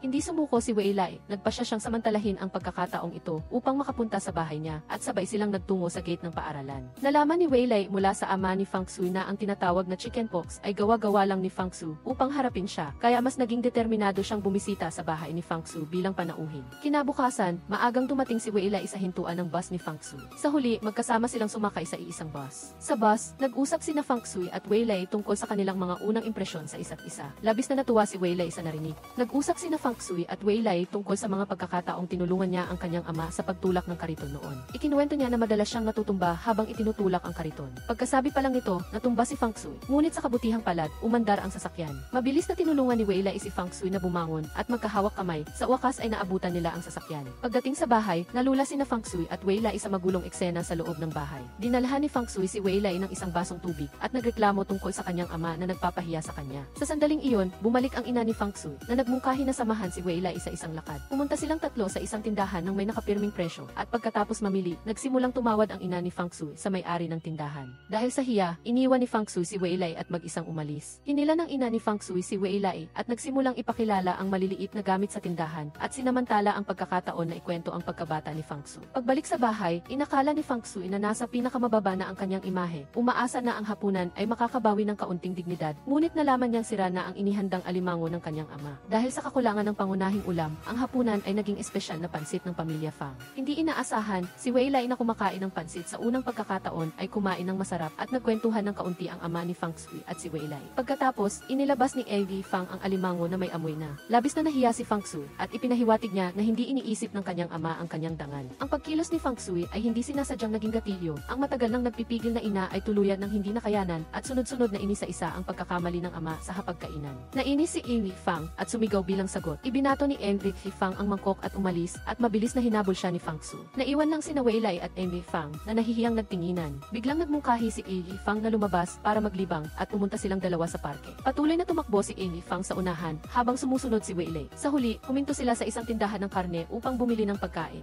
Sinabi ni Elvi Fang na madalas magtampo ang mga babae at sa tuwing mangyayari iyon, inaalo niya sila ng pagkain. Sa kabilang sulok ng plaza, kumalma na si Elvi Fang at hinila niya si Fang Su pauwi. Pagkatapos maayos ang lahat, naglakad-lakad sina Fang Su at Wei Lai sa tabing dagat. Nagpahayag ng pasasalamat si Wei Lai kay Fang Su at biglang nagtapat ng damdamin. Pagkasabi pa lang nito at nang maramdamang nakakahiya ang nasabi niya, nagmadali ring umalis si Wei Lai, iniwan si Fang Su na nakatayo at tulala. Pagbalik sa paaralan, hindi na natural na makaharap ni Fang Su si Wei Lai. Habang tulala si Fang Su, mabilis na tumakbo ang matalik na kaibigan ni Wei Lai na nagsasabing tawagan na ni Wei Lai ang kanyang ama. Ginamit ni Fang Su ang pagkakataong iyon habang nag-aaral upang sabihin kay Teacher Zhao ang tungkol sa kanyang hiling na 1,100 puntos. Pagbalik sa kanyang upuan, tiningnan ni Wei Lai si Fang Su at napaisip din. Pagkatapos ay nagtungo rin siya kay Teacher Zhao upang sabihin ang tungkol sa kanyang hiling. Pagkatapos, bumalik si Wei Lai sa klase at napatingin kay Fang Su sa ilalim ng liwanag ng paglubog ng araw. Nag-schedule silang magkita pagkatapos ng klase. Pareho silang nagpakita ng pagiging kalmado sa labas, ngunit sa loob ay matindi na ang damdamin. Nang papalapit ang distansya sa pagitan nila, sabay nilang inilabas ang mga kagamitan ng isa't isa na nakumpirma ka dati. Nobyembre, isang panahon na may mataas na panganib ng pagsiklab ng trangkaso. Patuloy na nag-ulat ang media ng mga pinakabagong pag-unlad ng epidemya. Si Feng Shui, na palaging nag-iisip na malakas ang kanyang kalusugan, ay hindi nakinig sa payo ni Wei Lai, uminom ng malamig na tubig at kumain ng manok na malapit ng mag-expire. Ang resulta ay nilagnat siya ng gabing iyon. Kinabukasan, isinailalim sa isolation si Feng Shui dahil sa viral flu. Pagkatapos ng klase, nagmamadaling lumabas si Wei Lai ng pinto, ngunit tinawag agad ni Principal Li para tanungin. Pagkatapos, tumakbo si Wei Lai ng mabilis para hanapin si Feng Shui, ngunit nakita niyang nandoon ang lahat ng matatalik na kaibigan niya. Kailangang umalis mag-isa si Wei Lai. Sa kabilang banda, matapos makapasok ni Feng Shui sa isolation room, nahawaan din si Tian Tian ng trangkaso, at sila ay naging Misery Loves Company, magkasama sa hirap. Ang dalawang magkaibigan sa isolation room ay nagkukwentuhan, nang biglang nakatanggap si Tian Tian ng mensahe mula kay class crush na nagtatanong tungkol sa kanya.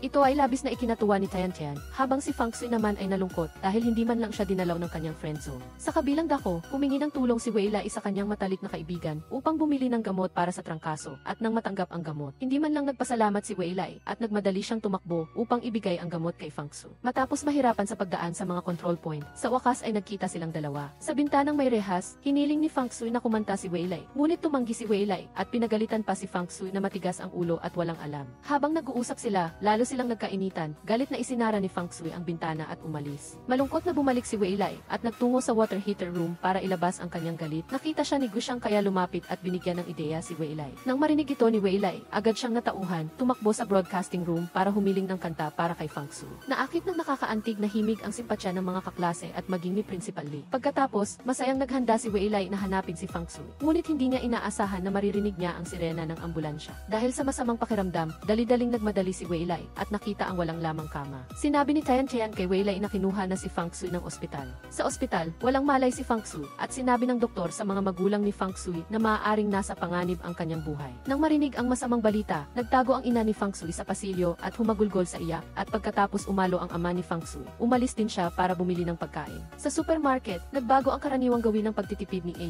Fang. Ang lahat ng kinuha niya ay ang pinakamahusay at pinakamahal. Sa paaralan, naghanap si Wei Lai ng guro upang humingi ng pahintulot na bumisita kay Feng Shui. May kakaibang naramdaman si Teacher Zhao, ngunit pinagtakpan ito ni Wei Lai. Nang makuha ang pahintulot, nagmadali si Wei Lai sa ospital.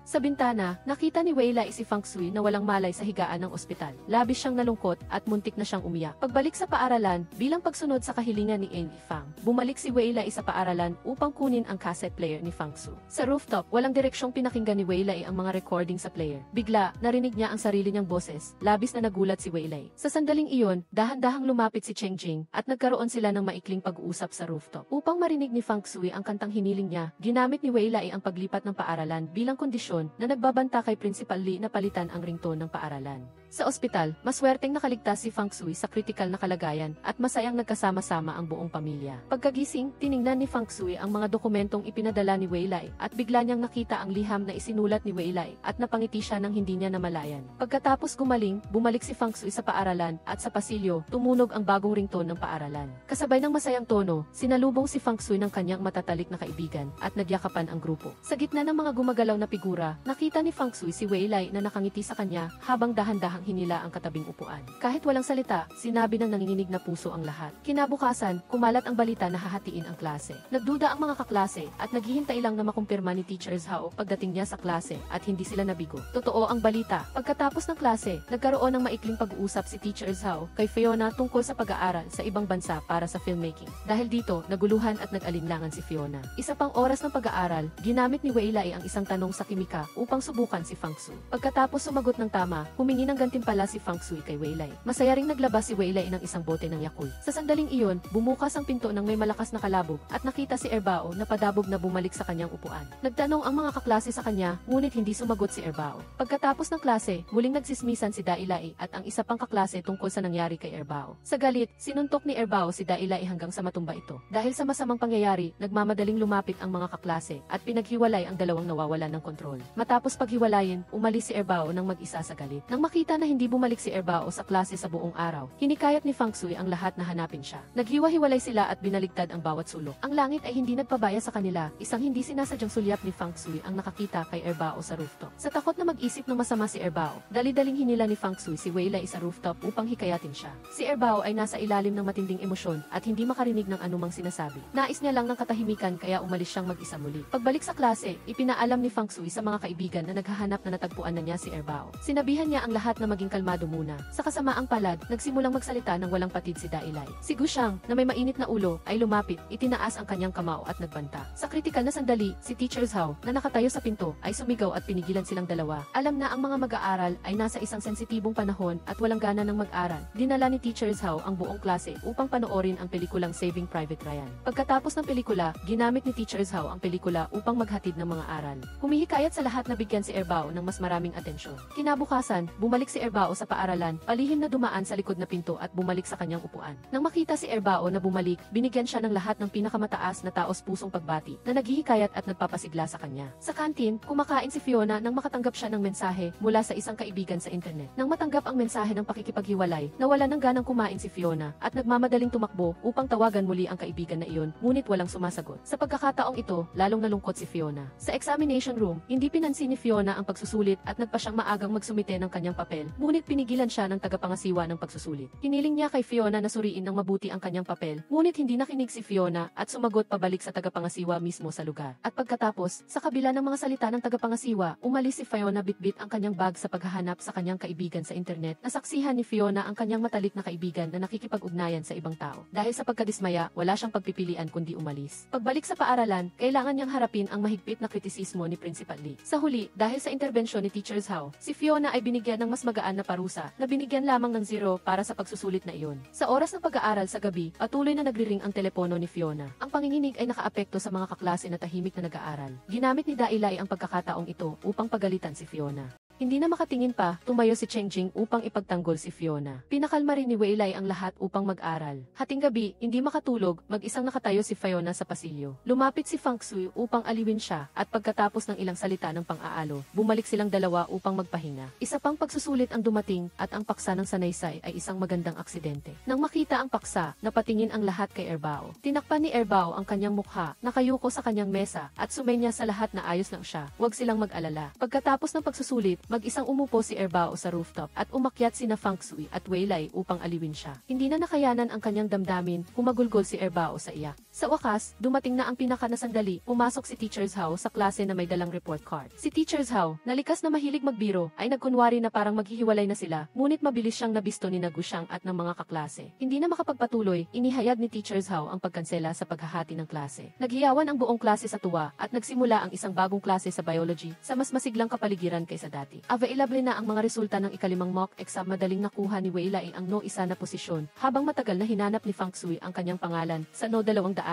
na posisyon. Nagsismisan ang mga kaklase sa paligid, lahat ay nagbabalita na si Weilai ay direktang kukunin ng Peking University. Umalis si Fang Sui na nabigo at bumalik sa kanyang upuan. Malungkot si Fang Sui at walang gana siyang nakipag-usap kay Weilai. Sa sandaling iyon, tinawag ni Teacher Zhao si Fang Sui upang kausapin. Sa opisina, ipinagbigay alam ni Teacher Zhao kay Fang Sui na may isa pang pagkakataon para sa hiwalay na pag-admit para sa minor foreign language track. Pinayuhan niya siyang magsikap ng husto, ngunit si Fang Sui ay kulang sa kumpiyansa sa sarili, nag-aatubili at nahihiya. Pagkatapos, tumawag si Fang Sui sa bahay upang talakayin ang bagay na ito. Tuwang-tuwa ang kanyang ama nang marinig ito at sinabi sa kanya na magsikap ng husto. Sa ibang dako, si Erbao ay duty kasama si Fiona na labis niyang ikinatuwa. Nag-usap silang dalawa at nagulat si Fiona nang malaman niya na mag-a-apply si Fang Sui para sa pagsusulit sa minor foreign language track. Sa dormitory, iba-iba ang reaksyon ng mga kasama sa kwarto sa pag-a-apply ni Fang Sui para sa pagsusulit na ito at nag-ingay ang grupo sa pagtalakay. Kinabukasan, nagsagawa ng fire drill ang paaralan at hindi nakasali si Cheng Jing dahil may regla siya. Si Gushang, na nakatuon kay Cheng Jing, ay tumakas din sa drill, naging buntot na sumusunod sa kanya. Habang nasa banyo si Cheng Jing, humingi ng tulong si Gushang sa isang nakababatang mag-aaral upang dalhin ang kanyang jacket para isuot ni Cheng Jing. Sa ibang dako, ang mga mag-aaral ay nagsasagawa ng drill sa field. Maingat na inilagay ni Weilai ang fire protection helmet kay Fang Sui.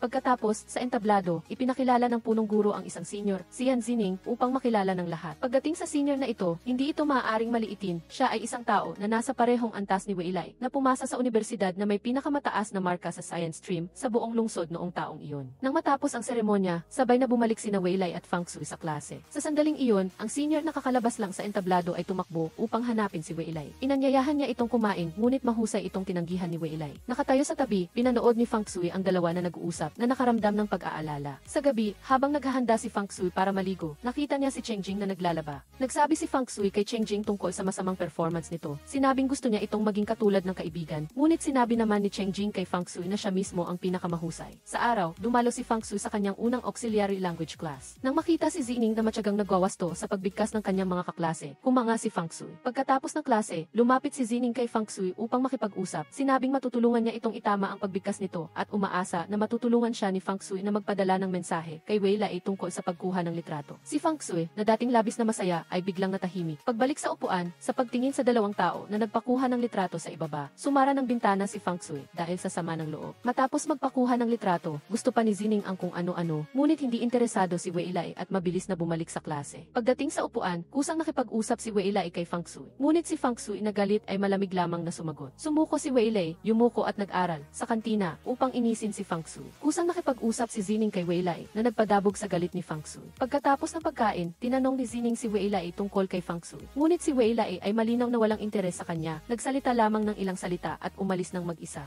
Nagtapos ang auxiliary language class at nakipagkwentuhan si Fang Shui sa kanyang nakatatandang babaeng kaklase. Sadyang ipinakita ni Zining na magkalapit sila ni Wei Lai sa harap ni Fang Shui. Pauwi, mas lalong hindi natuwa si Fang Shui nang makita ang litrato nilang magkasama sa malaking screen. Sa klase, napansin ni Wei Lai ang kakaiba kay Fang Shui, kaya nagsimula siyang magpaliwanag sa kanya ng may pasensya. Sa wakas, nagsimula na ang huling auxiliary language exam. Pagpasok sa examination room, naharap sa mga tanong ng tagasuri, wala talagang alam si Fang Shui. Nag-aalangan siyang sumagot, nagpapakita ng napakahinang performance. Pagkatapos ng exam, paglabas sa kwarto, napansin ni Fang Shui ang folder sa kamay ng isa niyang kaklase. Pagkatapos tingnan, naunawaan ni Fang Shui na sinasadya siyang saktan ng kanyang nakatatandang babaeng kaklase. Marahil ay hindi maiiwasan ang pagkikita. Pauwi, nagkasalubong sina Fang Shui at Zining. Naharap sa mga sunod-sunod na direktang tanong ni Fang Shui. Sa wakas ay naglabas ng tunay na kulay si Zining. Sinabi niya kay Fang Shui ang layunin ng kanyang pagbabalik sa pagkakataong ito at binitawan ang mga nakakalasong salita laban sa kanya. Sa ibang lugar, nakatanggap si Principal Lee ng isang anonymous na liham ng sumbong tungkol kay Zining. Wala siyang nagawa kundi ipatanggal ang mga poster na naugnay sa kanya. Habang naglalakad sa daan, tinawag si Fang Shui ni Principal Lee sa opisina upang makipag-usap. Naharap sa mga tanong ni Principal Lee, itinago ni Fang Shui ang katotohanan.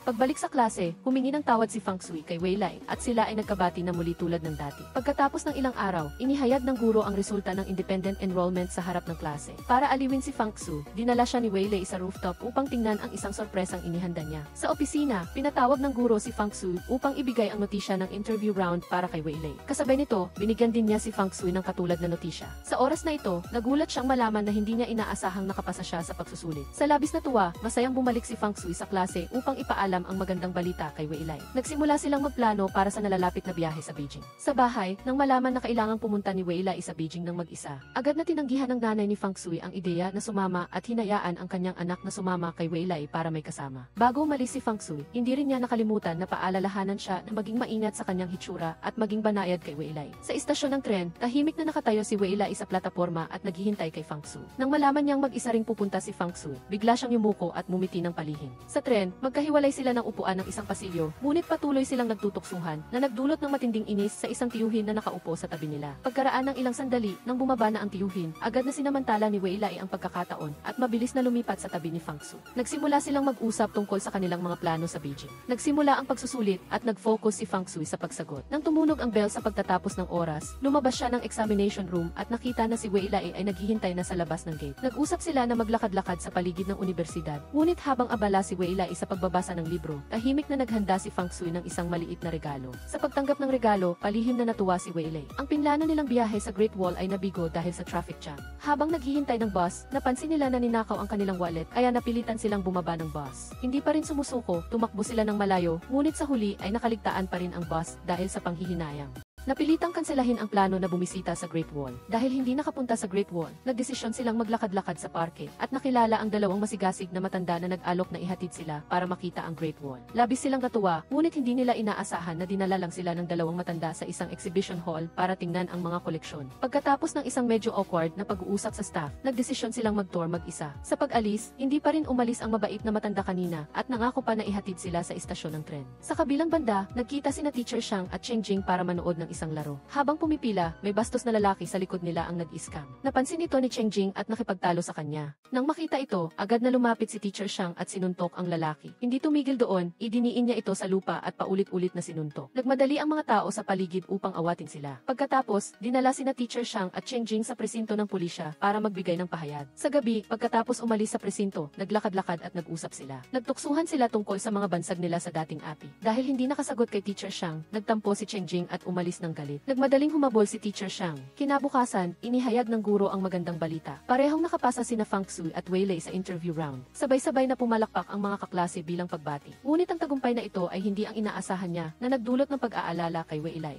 Pagbalik sa dormitoryo, inayos ni Fang Sui ang kanyang gamit. Ang lahat ay nalungkot at nagyakapan habang umiiyak ng malakas. Pagkatapos ng ilang sandali, nag-aatubili si Fang Sui na kinuha ang kanyang maleta at umalis. Pagdating sa bahay, nagdaos ang pamilya ng isang salu-salo upang ipagdiwang si Fang Sui. Nang malaman niyang sunod-sunod na dadalaw ang kanyang mga kamag-anak, nalungkot siya at nag-iisang bumalik sa kanyang kwarto. Habang nakaupo si Fang Sui ng tulala, sinabi ng kanyang ina na may tawag siya mula kay Wei Lei. Sa telepono, matyagang nagpaliwanag si Wei Lei, tinutulungan si Fang Sui na maintindihan. Kinabukasan, pagkatapos ng malalim na pag-iisip, sinabi ni Fang Sui sa kanyang pamilya na balak niyang talikuran ang pag-aaral ng bihirang wika. Sabay-sabay na tumutol ang lahat at nagtalo ang dalawang panig. Sa huli, nagsalita ang lolo upang suportahan ang desisyon ni Fang Sui at hindi na rin nagkomento ang iba. Walang nagawa kundi sumang-ayon, natapos ang evening self-study at tumayo ang lahat ng mag-aaral para umalis. Naiwan si Wei Lei na nag-iisa na nakaupo sa kanyang mesa at nag-aaral ng may masamang pakiramdam. Bigla, nakita niya ang anino ni Fang Sui na bumalik sa klase at agad na sumaya ang pakiramdam ni Wei Lei. Pagkatapos, binigyan ni Wei Lei si Fang Sui ng isang maingat na inayos na folder ng materyales at inutusan siyang manatili sa tabi niya. Sa silid-aralan, nag-aaral sina Fang Sui at Wei Lei ng magkasama. Pumasok si Tian Qian na may hawak na libro, misteryoso ang hitsura, at iginiit na tulungan si Fang Sui na basahin ang kanyang kapalaran. Sabi ni Tian Qian na magiging mala si Fang Sui sa loob ng kalahating taon at lubos naman itong pinaniwalaan ni Fang Sui. Pagbaba sa hintuan, naunang umuwi si Fang Sui sa pamamagitan ng shortcut at nagpaalam ang dalawa sa isa't isa mula noon. Nang makita ng ilang kapitbahay na bumalik si Cheng Jing, sinamantala nila ang pagkakataon na magsalita ng masama tungkol sa kanyang ina. Galit na lumapit si Cheng Jing upang makipagtalo, ngunit mabilis na inawat ng isa pang tiyahin na nakatayo sa tabi ang madaldal na kapitbahay. Nakatayo sa harap ng pinto ng bahay, narinig ni Cheng Jing ang kakaibang boses ng lalaki sa loob. Dahil mayroon na siyang preconceived notion, inakala niyang totoo ang chismis ng mga kapitbahay tungkol sa kanyang ina. Pagpasok sa bahay, nakita pa ni Cheng Jing ang kasamahan ng kanyang ama na nag-aabot ng pera sa kanyang ina na nagpalalim pa ng hindi pagkakaintindihan. Hindi nakinig sa paliwanag, galit na umalis si Cheng Jing sa bahay. Paglabas niya ng pinto, nakita niya ang isang tatay na nagpapakain sa kanyang anak na nagdulot sa kanya ng paghanga at kalungkutan. Sa pagkalumbay, pumunta si Cheng Jing sa bahay ni Fang Sui. Binuksan ni Fang Sui ang pinto at nang makita ang malungkot na hitsura ng kaibigan, mabilis niya itong hinila papasok sa bahay at nagtanong ng may pag-aalala. Ikinuwento ni Cheng Jing kay Fang Sui ang tungkol sa kanya at sa kanyang ama noong bata pa siya at matyagang inaliw siya ni Fang Sui. Sa pag-alo, sa wakas ay kumalma si Cheng Jing at umuwi. Umupo si Cheng Jing para kumain kasama ang kanyang ina. Ngunit dahil sa hindi sinasadyang salita nito, hindi siya natuwa, iniwan ang kanyang mangkok ng kanin at bumalik sa kanyang kwarto para ayusin ang kanyang mga gamit. Nag-aalala na magutom ang kanyang anak, mabilis na binigyan siya ng kanyang ina ng 2 pakete ng biskwit.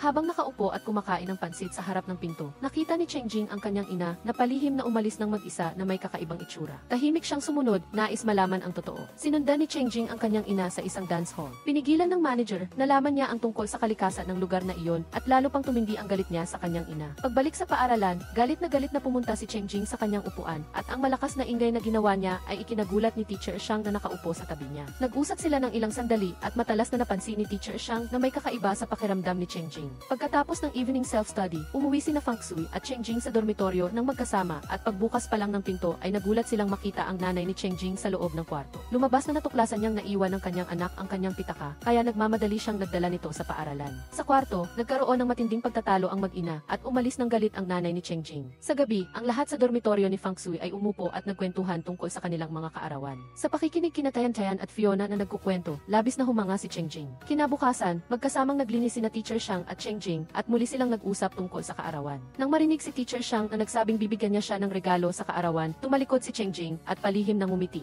Sa gabi, nagtanong sina Teacher Shang at Wei Lei kay Erbao tungkol sa isang bagay. Ikinuwento ni Erbao sa lahat ang isang alamat ng paaralan na kung makikita ang maningning na paputok sa labas ng bintana eksaktong hating gabi, ang lahat ng hiling ay magkakatotoo. Agad na hiniling ni Wei Lei sa kanyang matalik na kaibigan na bumili ng paputok upang bigyan ng sorpresa si Fang Sui. Sa evening self-study, nag-set up si Wei Lei ng oras kay Fang Sui. Sinabi sa kanya na tumingin sa labas ng bintana eksaktong hating gabi. Pagdating ng oras, sabik na naghintay si Fang Sui sa tabi ng bintana, ngunit hindi niya inaasahan ang paputok na binili ng kaibigan para kay Wei Lei ay may mababang kalidad, ang maingat kanya't na inihanda na plano ay nawala na parang usok. Galit na itinapon ni Weilai ang mga paputok na hindi sumabog at umalis. Sa ibang lugar, nagkita sina Teacher Xiang at Cheng Jing sa audio-visual room para manood ng laro. Sa kalagitnaan ng panonood, tumakbo si Teacher Xiang upang bumili ng pritong manok at Coca-Cola para kay Cheng Jing. Pagkaalis niya, dumating ang guard na hindi alam at ikinandado ang pinto. Nang bumalik siya, nakita ni Teacher Xiang na may sunog sa labas ng audio-visual room at nagmadali siyang tumakbo upang iligtas si Cheng Jing. Ngunit kahit sinuntok, sinipa o ginamit pa ni Teacher Xiang ang kanyang katawan para itulak, hindi gumalaw ang bakal na pinto. Lalo pang lumalapot ang usok sa labas, kaya pinayuhan ni Cheng Jing si Teacher Xiang na umalis na, ngunit nagdesisyon si Teacher Xiang na manatili. Nagkabalikatan silang dalawa sa pinto, umaasa lamang sa isang lubid upang maramdaman kung ligtas pa ang isa't isa. Dahil nakulong sa gitna ng apoy, nag-usap sila upang magpalipas ng oras. Sinamantala ni Teacher Xiang ang pagkakataong ito upang ipahayag ang kanyang damdamin kay Cheng Jing. Pagkatapos makaranas ng matinding paghihirap, malaki ang itinaas ng posisyon ni Teacher Xiang sa puso niya. Nang ipahayag ni Cheng Jing ang kanyang pasasalamat at magpapatuloy pa sana sa pagsasalita, si Teacher Xiang sa labas ng pinto ay kalahati pa lang ang narinig at napaiyak at nawalan ng malay. Pagkatapos ng pagpapahayag ng damdamin, naramdaman ni Cheng Jing na may masama. Nagsimula siyang hilahin ng malakas ang lubid ngunit walang tugon. Agad na nataranta si Cheng Jing, tumulo ang kanyang luha habang binabato ang pinto at sumisigaw.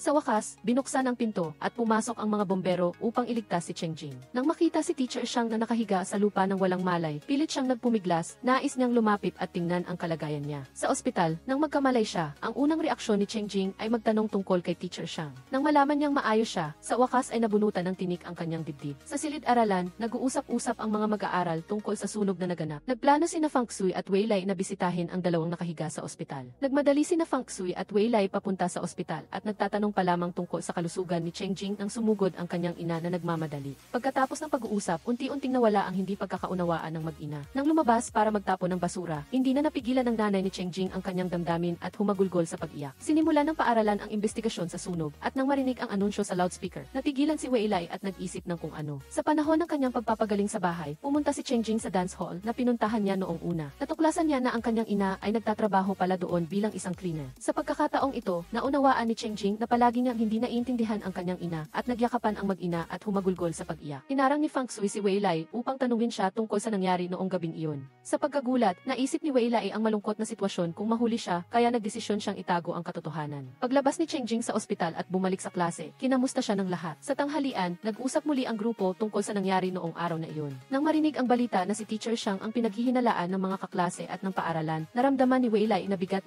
ang kanyang puso. Dali-dali siyang umalis sa kantina, tumakbo papuntang library upang magsaliksik ng mga kaugnay na libro. Pagdating sa dormitoryo, tinawagan ni Weilai si Teacher Xiang at umamin na siya marahil ang sanhi ng sunog, ngunit si Teacher Xiang ay napakatapat at nagpahayag na maaari siyang umako ng kasalanan para sa kanya. Tinanggihan ni Weilai ang kabutihan ng kaibigan, nagdesisyon na harapin ang sarili niyang ginawa. Kinabukasan, pinuntahan ni Weilai si Principal Lee at umamin na siya ang nagpaputok. Lubos na nagulat si Principal Lee at narinig lahat ni Dalai ang pag-uusap nilang dalawa mula sa labas ng pinto. Naghihintay sa labas, hinila ni Fang Xui si Weilai at nagtanong tungkol sa sitwasyon. Bago pa makapagsalita si Weilai, galit na humabol si Dalai at malakas na sinisi si Weilai. Sa oras na ito, nalaman ni Fang Xui ang totoo at agad na naunawaan ang dahilan ng kakaibang pag-ugali ni Weilai kamakailan. Pagkaalis ni Dalai, tinanong ni Fang Xui si Weilai kung nagpaputok ba siya para pasayahin siya. Ngunit itinanggi ito ni Weilai. Sa tanghalian, sinisi ng lahat si Weilai bilang salarin sa sunog. Ang mga babae sa kantina ay hindi rin nagbigay sa kanya ng magandang tingin. Kinantiyawan pa siya ng mga kaklase gamit ang kasaysayan tungkol sa pagsunog ng biyakon para linlangin ang mga duke. Ayaw nang magpaliwanag, pinili ni Weilai na umalis. Sa opisina, pagkatapos ng pag-uusap, nagdesisyon sina Principal Lee at Guro Doan na makipag-ugnayan sa pamilya ni Weilai. Nang tawagan ang mga magulang, laking gulat ni Principal Lee nang matuklasan na lahat ng papeles ni Weilai ay peke. Galit at walang magawa, pinatawag ng tagapayo ng klase si Weilai at pinagsabihan siya. Sa klase, nag-uusap-usap ang mga mag-aaral tungkol sa pag-ugali ni Weilai. May mga nag-aalala at mayroon namang nanonood lang. Habang nagdidiskusyon ang lahat, nagmamadaling itinulak ni Dalai ang pinto at pumasok. Ipinagbigay alam sa buong klase na ang sunog ay hindi konektado kay Weilai. Ito ay dahil sa luma ng electrical wiring ng kagamitan. Pagkalipas lang ng sandali na nakahinga ng maluwag ang lahat para kay Weilai, nagmamadali naman itong tumakbo para hanapin si Guro Doan. Sa opisina, pinayuhan ni Guro Doan si Weilai na maging matapang na humarap dito at huwag tumakas. Ngunit dahil may kasalanan siya, pinili pa rin ni Weilai na tumakas. Malapit na ang pamamaalam, kaya hinanap ni Weilai si Fang Xui. Sa pagkakarinig ng balita na aalis na si Weilai, nataranta si Fang Xui at malapit nang tumulo ang luha sa kanyang mga mata. Sa pagkakita kay Fang Xui na tulala, tila may tumalab sa puso ni Weilai. Lumapit siya upang punasan ang luha sa pisngi ni Fang Xui. Tumingin ng diretso sa kanyang mga mata at matibay na sinabing hindi na siya aalis.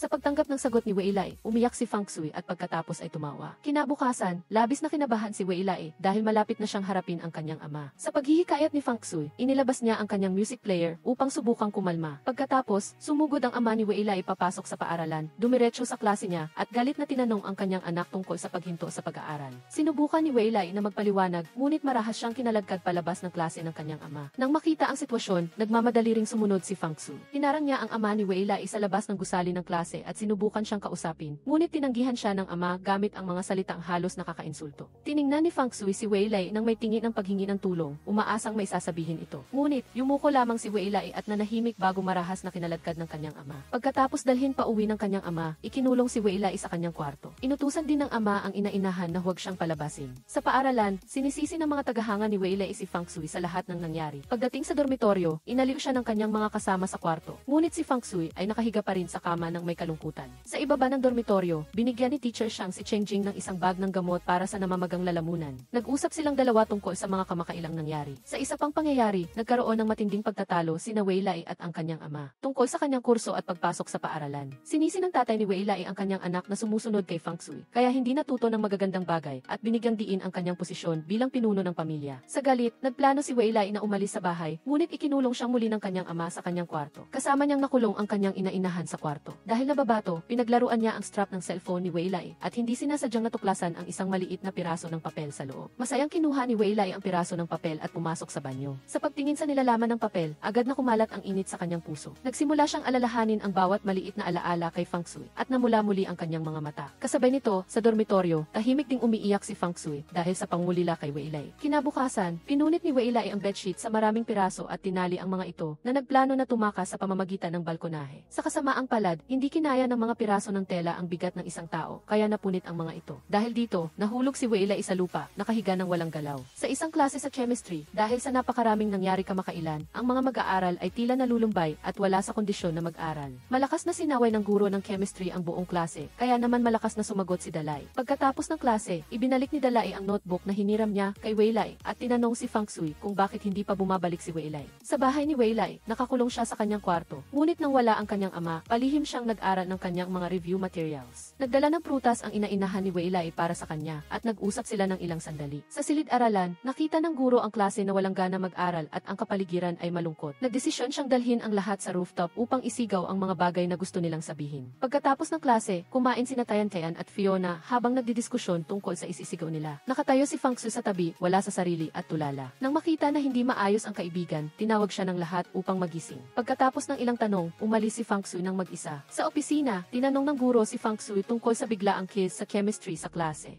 Napansin ang kakaibang pag-ugali ni Feng Shui kamakailan, mahinahong pinayuhan siya ng guro. Sa ibang sulok ng paaralan, muling tinakot si Kiao, mainang lalaking kumuha ng palihim na litrato noong una, na pinilit siyang basahin ang mga nakakasakit na salita. Matatag na tumanggi si Kiao Mai, ngunit ginamit ng lalaki ang banta na sabihin sa mga guro at pamilya niya at matagumpay siyang nakontrol. Sa gabi, habang naghihilamos, narinig ni na Feng Shui at Cheng Jing ang ibang mga kaklase na nag-uusap tungkol sa paghinto ni Weilai sa pag-aaral at sinisisi pa si Feng Shui. Pagbalik sa kwarto, tiningnan ni Cheng Jing si Feng Shui na tulala at sa galit at awa sa kahinaan ng kanyang kaibigan. Kaya naman, pinutol niya ang pag-iisip ni Feng Shui at binigyan siya ng maraming payo. Kinabukasan, ipinakita ni Feng Shui kay Cheng Jing ang piraso ng papel na naglalaman ng mga salita na balak niyang isigaw. Nang makita na hindi nawawala si Weilai sa bawat pangungusap ni Feng Shui, naramdaman ni Cheng Jing na para siyang nagsasayang lang ng oras, kaya galit siyang humingi kay Feng Shui na sumulat ulit. Sa gabi, umakyat si Feng Shui sa rooftop ng mag-isa para magpahangin at umalinggaw sa kanyang isip ang mga salitang sinabi sa kanya ni Weilai. Sa weekend, dinala ng guro ang mga mag-aaral sa rooftop upang sumigaw. Sumunod din ang mga mag-aaral mula sa ibang klase dahil sa kuryosidad. Nang magtipon na ang lahat, nagbigay ng halimbawa ang guro, umakyat sa rooftop at sumigaw ng malakas muna. Sabay-sabay na pumalakpak ang mga mag-aaral sa ibaba upang magpalakasan ng loob. Pagkatapos, nagpatuloy ang mga mag-aaral at hindi nagtagal ay dumating ang pagkakataon ni Kiao Mai. Pagkatapos ng pag-iisip, sinabi ni Kiao maisa lahat ang katotohanan tungkol sa kanyang mataas na marka at inilabas din ang lahat ng mga salita na nakatago sa kanyang puso. Ang mga mag-aaral na nakakita kay Kiao Mai na nagtatapat ng taos puso ay pumalakpak lahat upang bigyan siya ng lakas ng loob. Ang susunod ay si Teacher Shang na walang interes sa pag-aaral. Pinili ni Teacher Shang na kantahan si Cheng Jing. Ang kantang Ang Pag-ibig Ko Sa'yo ay hindi lang ilang araw na may putol-putol na boses ay nagdala ng atmosfera sa ruro. Nagsimulang sumigaw, manukso at sumigaw ang mga mag-aaral na isinusulong ang kanilang relasyon. Habang nagsasaya ang lahat, biglang lumitaw si Principal Lee na nagdulot sa lahat na magtakbuhan. Si Teacher Shang ang una niyang pinuntirya at dinala niya ito sa opisina. Sa kabilang banda, matapos sabihin ang katotohanan, tinanggap ni Kiao Mai ang maraming kritisismo mula sa lahat. Nakita ni Feng Shui si Kiao Mai na tulala habang naghihilamos, kaya lumapit siya upang aliwin ito. Sa klase sa chemistry, tinawag si Kiao Mai sa pisara para sagutin ang tanong. Nang makita siyang nagkamali, sumigaw ang guro ng chemistry at tinawanan siya. Hindi nakayanan ang trauma, biglang sumabog si Kiao Mai, binasag ang maraming gamit at tumakbo sa pasilyo, sinira ang isang bintana. Nagmamadaling humabol ang mga mag-aaral at natakot nang makita si Kiao Mai na puno ng dugo. Sa gabi, nagsimula ang lahat sa dormitoryo na mag-usap tungkol sa nangyari kay Kiao Mai. Kinabukasan, inutusan ng guro si Feng Shui na dalhin ang mga gamit ni Kiao Mai at bisitahin siya sa ospital, habang sinisisi ang sarili sa kanyang kakulangan ng responsibilidad. Sa ospital, nagbigay si Feng Shui sa nurse ng ilang cassette tape, umaasang makakatulong ito kay Kiao Mai. Ngunit nang i-play ng nurse ang tape, ang boses na lumabas ay boses pala ni Feng Shui. Dahil sa hiya, nagmamadaling tumakbo si Feng Shui sa banyo. Sa ibang pangyayari, isa-isang tinawag ni Principal Lee sina Teacher Shang at Cheng Jing para mag-usap. Upang hindi maapektuhan si Cheng Jing, inako ni Teacher Shang ang lahat ng kasalanan. Pagkatapos malaman ang tungkol dito, tiningnan ni Cheng Jing ang report card na isinulat ni Teacher Shang at galit na umalis. Ipinagbigay alam ni Tian Tian kay Feng Shui ang balita na malapit nang umalis si Wei Lai patungo sa ibang bansa at tungkol din sa pagkahulog niya at pagkasugat. Pagkatapos ng klase, pinuntahan ni Feng Shui ang bahay ni Wei Lai, tumayo sa ibaba at matapang na ipinahayag ang kanyang damdamin. Sa damdamin, umiiyak at sumisigaw si Feng Shui. Sa loob, tulala si Wei Lai na nakaupo sa balkonahe, nakatingin sa maliit na piraso ng papel at nag-alala ng kung ano. Kapansin-pansin na si Wei Lai ay nakasuot ng earphones, tila hindi niya narinig ang mga sinigaw ni Feng Shui. Si Wei Lai ay nag-iisa na nakaupo sa balkonahe. Nagdala ang ina-inahan ng report card na iniwan ni Feng Shui sa pinto at ibinigay kay Wei Lai. Hindi rin niya nakalimutan na paalalahanan siya na huwag na siyang makipag-away sa kanya ngayong gabi. Sa gabi, ipinahayag pa rin ni Wei Lai ang kanyang hangarin na ipagpatuloy ang paglahok sa pagsusulit sa kolehiyo. Sumiklab muli ang pagtatalo ng mag-ama at lalo itong lumala. Ang tatay ni Wei Lai, na may sakit sa puso, ay inatake dahil sa labis na galit at nawalan ng malay. Sa ospital, nang malaman na nalampasan na ng tatay ni Wei Lai ang kritikal na kalagayan, nakahinga ng maluwag sina Wei Lai at ang kanyang ina-inahan na nakatayo sa labas. Nag-usap silang dalawa tungkol sa kanyang ama at sa pagkakataong ito, naunawaan ni Wei Lai na napakaliit pala ng alam niya tungkol dito. Pagkaraan ng ilang sandali, nagdala si Wei Lai ng sopas para sa kanyang ama. Ayaw niyang makita itong magkasakit muli. Sa huli, pumayag si Wei Lai sa kanyang ama tungkol sa pag-aaral sa ibang bansa. Ngunit humingi rin ng pagkakataon na makabalik para magpaalam sa kanyang mga kaklase. Sa paaralan, masayang ipinagbigay alam ni Tian Tian kay Feng Shui ang balita na ang crush niya ay malapit ng lumipat sa Peking University dahil sa direktang pag-enroll. Habang nag-uusap ang dalawa, tahimik na pumasok si Wei Lai sa klase mula sa labas. Nang makita si Wei Lai na bumalik, labis na natuwa si Feng Shui. Pagbalik sa upuan, inalo ni Wei Lai ang ulo ni Feng Shui nang may pagmamahal at nagsimula silang mag-usap. Sa opisina ni Principal Lee, pumunta si Wei Lai upang ayusin ang mga papeles na may kaugnayan sa kanyang pag-aaral sa ibang bansa. Malinaw na nakita ni Dalai ang eksenang ito habang nakatayo sa labas ng pinto. Upang magkaroon ng mas maraming oras kasama si Feng Shui, humingi si Wei Lai na palitan ang kanyang schedule ng duty. Nag-duty sila habang naglalaro, ang atmosfera ay masaya at mainit. Hindi nagtagal, oras na ng hapunan, humingi si Ili sa tagapamahala ng kantina na bigyan pa ng kaunting karning niluto sa lasang isda si Willie, ngunit hindi siya pumayag. Naging usap-usapan, iniisip na desperado na si Ili. Ngayon, nakatingin lang si Willie kay Enxu. Nang makita ito, hindi makatiis ang guro at nagsimulang magparinig at mang-asar kay Willie. Hindi nagustuhan ni Eli ang narinig, tumayo at sinagot ang guro, kaya pinatalsik siya upang makita si Guro Ze. Sa balitang aalis na ang crush, hinanap ni Tintin si Defixu at ang kanyang mga kaibigan upang humingi ng tulong, hinihiling kay Defixu na tiklupin ang ilang bagay. Sa kasamaang palad, nakikipag-date lang si Willie kay Defixu para sa tutor pagkatapos ng hapunan. Nang marinig ang usapan ng dalawa, bumaling din si Ili upang payuhan si Defixu. Ngunit iginiit pa rin ni Defixu na unahin muna si Tintin. Ang grupo ay umupo sa dormitoryo na nagtitiklop ng mga Star Heart, nagtatrabaho at masayang nag-uusap. Sa ibang lugar, hinanap ni Eli si Willie upang makipag-usap. Marami siyang sinabi kay Willie at ngayon lang na-realize ni Willie na mali ang kanyang pagkakaintindi kay Eli. Sa huli, ang libu-libong salita na gustong sabihin ay naging isang pangmusap na lang, tandaan na mag-ingat. Sa klase ng biology, tumakbo si Defixu at ang grupo para ihatid ang crush. Hawak ni Tintin ang mga natiklop na bituin, tumatakbo at humahabol sa kotse. Ngunit sa kasamaang palad, nahulog ang regalo sa lupa, tulala. Si Tintin ay nakatayo doon. Si Defixu ay nakatayo sa likuran, habang humahabol, binuksan niya ang isang bituin at binasa. Sumunod din ang iba. Ang crush ni Tintin na nakasakay sa kotse ay labis na naantig, kumakaway at nagpaalam sa lahat. Sa gabi, si Defixu at Willie ay naglilinis ng magkasama. Walang kamalayan si Defixu sa kakaibang hitsura ni Willie, kaya umalis siya ng mas maaga. Paglabas pa lang niya sa gusali ng paaralan, naramdaman niya na may mali. Nang bumalik si Defixu, wala nang tao sa silid-aralan. Kinaumagahan, maagang dumating si Defixu sa klase at nakita ang isang tala na iniwan ni Willie. Hindi pa niya ito nabubuksan, pero pumasok na ang mga kaklase, kaya itinago ito ni Defixu. Pagkatapos, mag-isang umakyat si Defixu sa rooftop para basahin ang tala na iniwan ni Willie para sa kanya. Sa oras na ito, naintindihan na niya ang lahat. Nalulungkot, pinilit ni Daefixu na pigilan ang pag-iyak ng malakas. Ngunit ang mga luha sa gilid ng kanyang mga mata ay hindi mapigilan. Nasaksihan ng lahat, galit na tinawagan ni Jidenggan si Willie at sinigawan siya. Sa bahay, hindi na natiis ng madrasta ni Willie na makita siyang ganoon, kaya sinimulan niyang sisihin ang kanyang ama. Hindi rin nagalit ang ama ni Willie, tahimik lang siyang lumabas ng mag-isa. Sa gabi, kumakain ang pamilya ni Willie nang may kumatok at may naghatid ng cake. Sa sandaling nagulat ang lahat, lumabas na ang lahat ay isang sorpresang regalo sa kaarawan na inihanda ng ama ni Willie para sa kanyang madrasta. Ang kapaligiran ng pamilya ay hindi na nagtatalo at naging maganda at magkakasundo. Sinabi rin ni Willie sa kanyang ama ang mga salita mula sa kaibuturan ng kanyang puso. Siguro ang mga salita ni Willie o ng kanyang madrasta ang nakaantig sa kanyang ama o baka siya mismo ang may naisip na. Sa huli, bumalik pa rin si Willie sa paaralan upang magpatuloy sa pag-aaral. Sa self-study class sa gabi, nang makita si Willie na bumalik sa paaralan, nagulat sina Philly at Daefixu na nakanganga. Sa opisina ni Guro Zain, masayang nag-uusap sina Guro Den at ang guro tungkol sa pag-apply niya sa Civil Aviation School. Sa ibang lugar, nag-uusap din sina Daefixu at si Denggan tungkol kay Guro Dance. Galit pa rin si Denggan kay Guro Dance dahil sa nangyari noon, ngunit nang marinig niya na may sakit ito,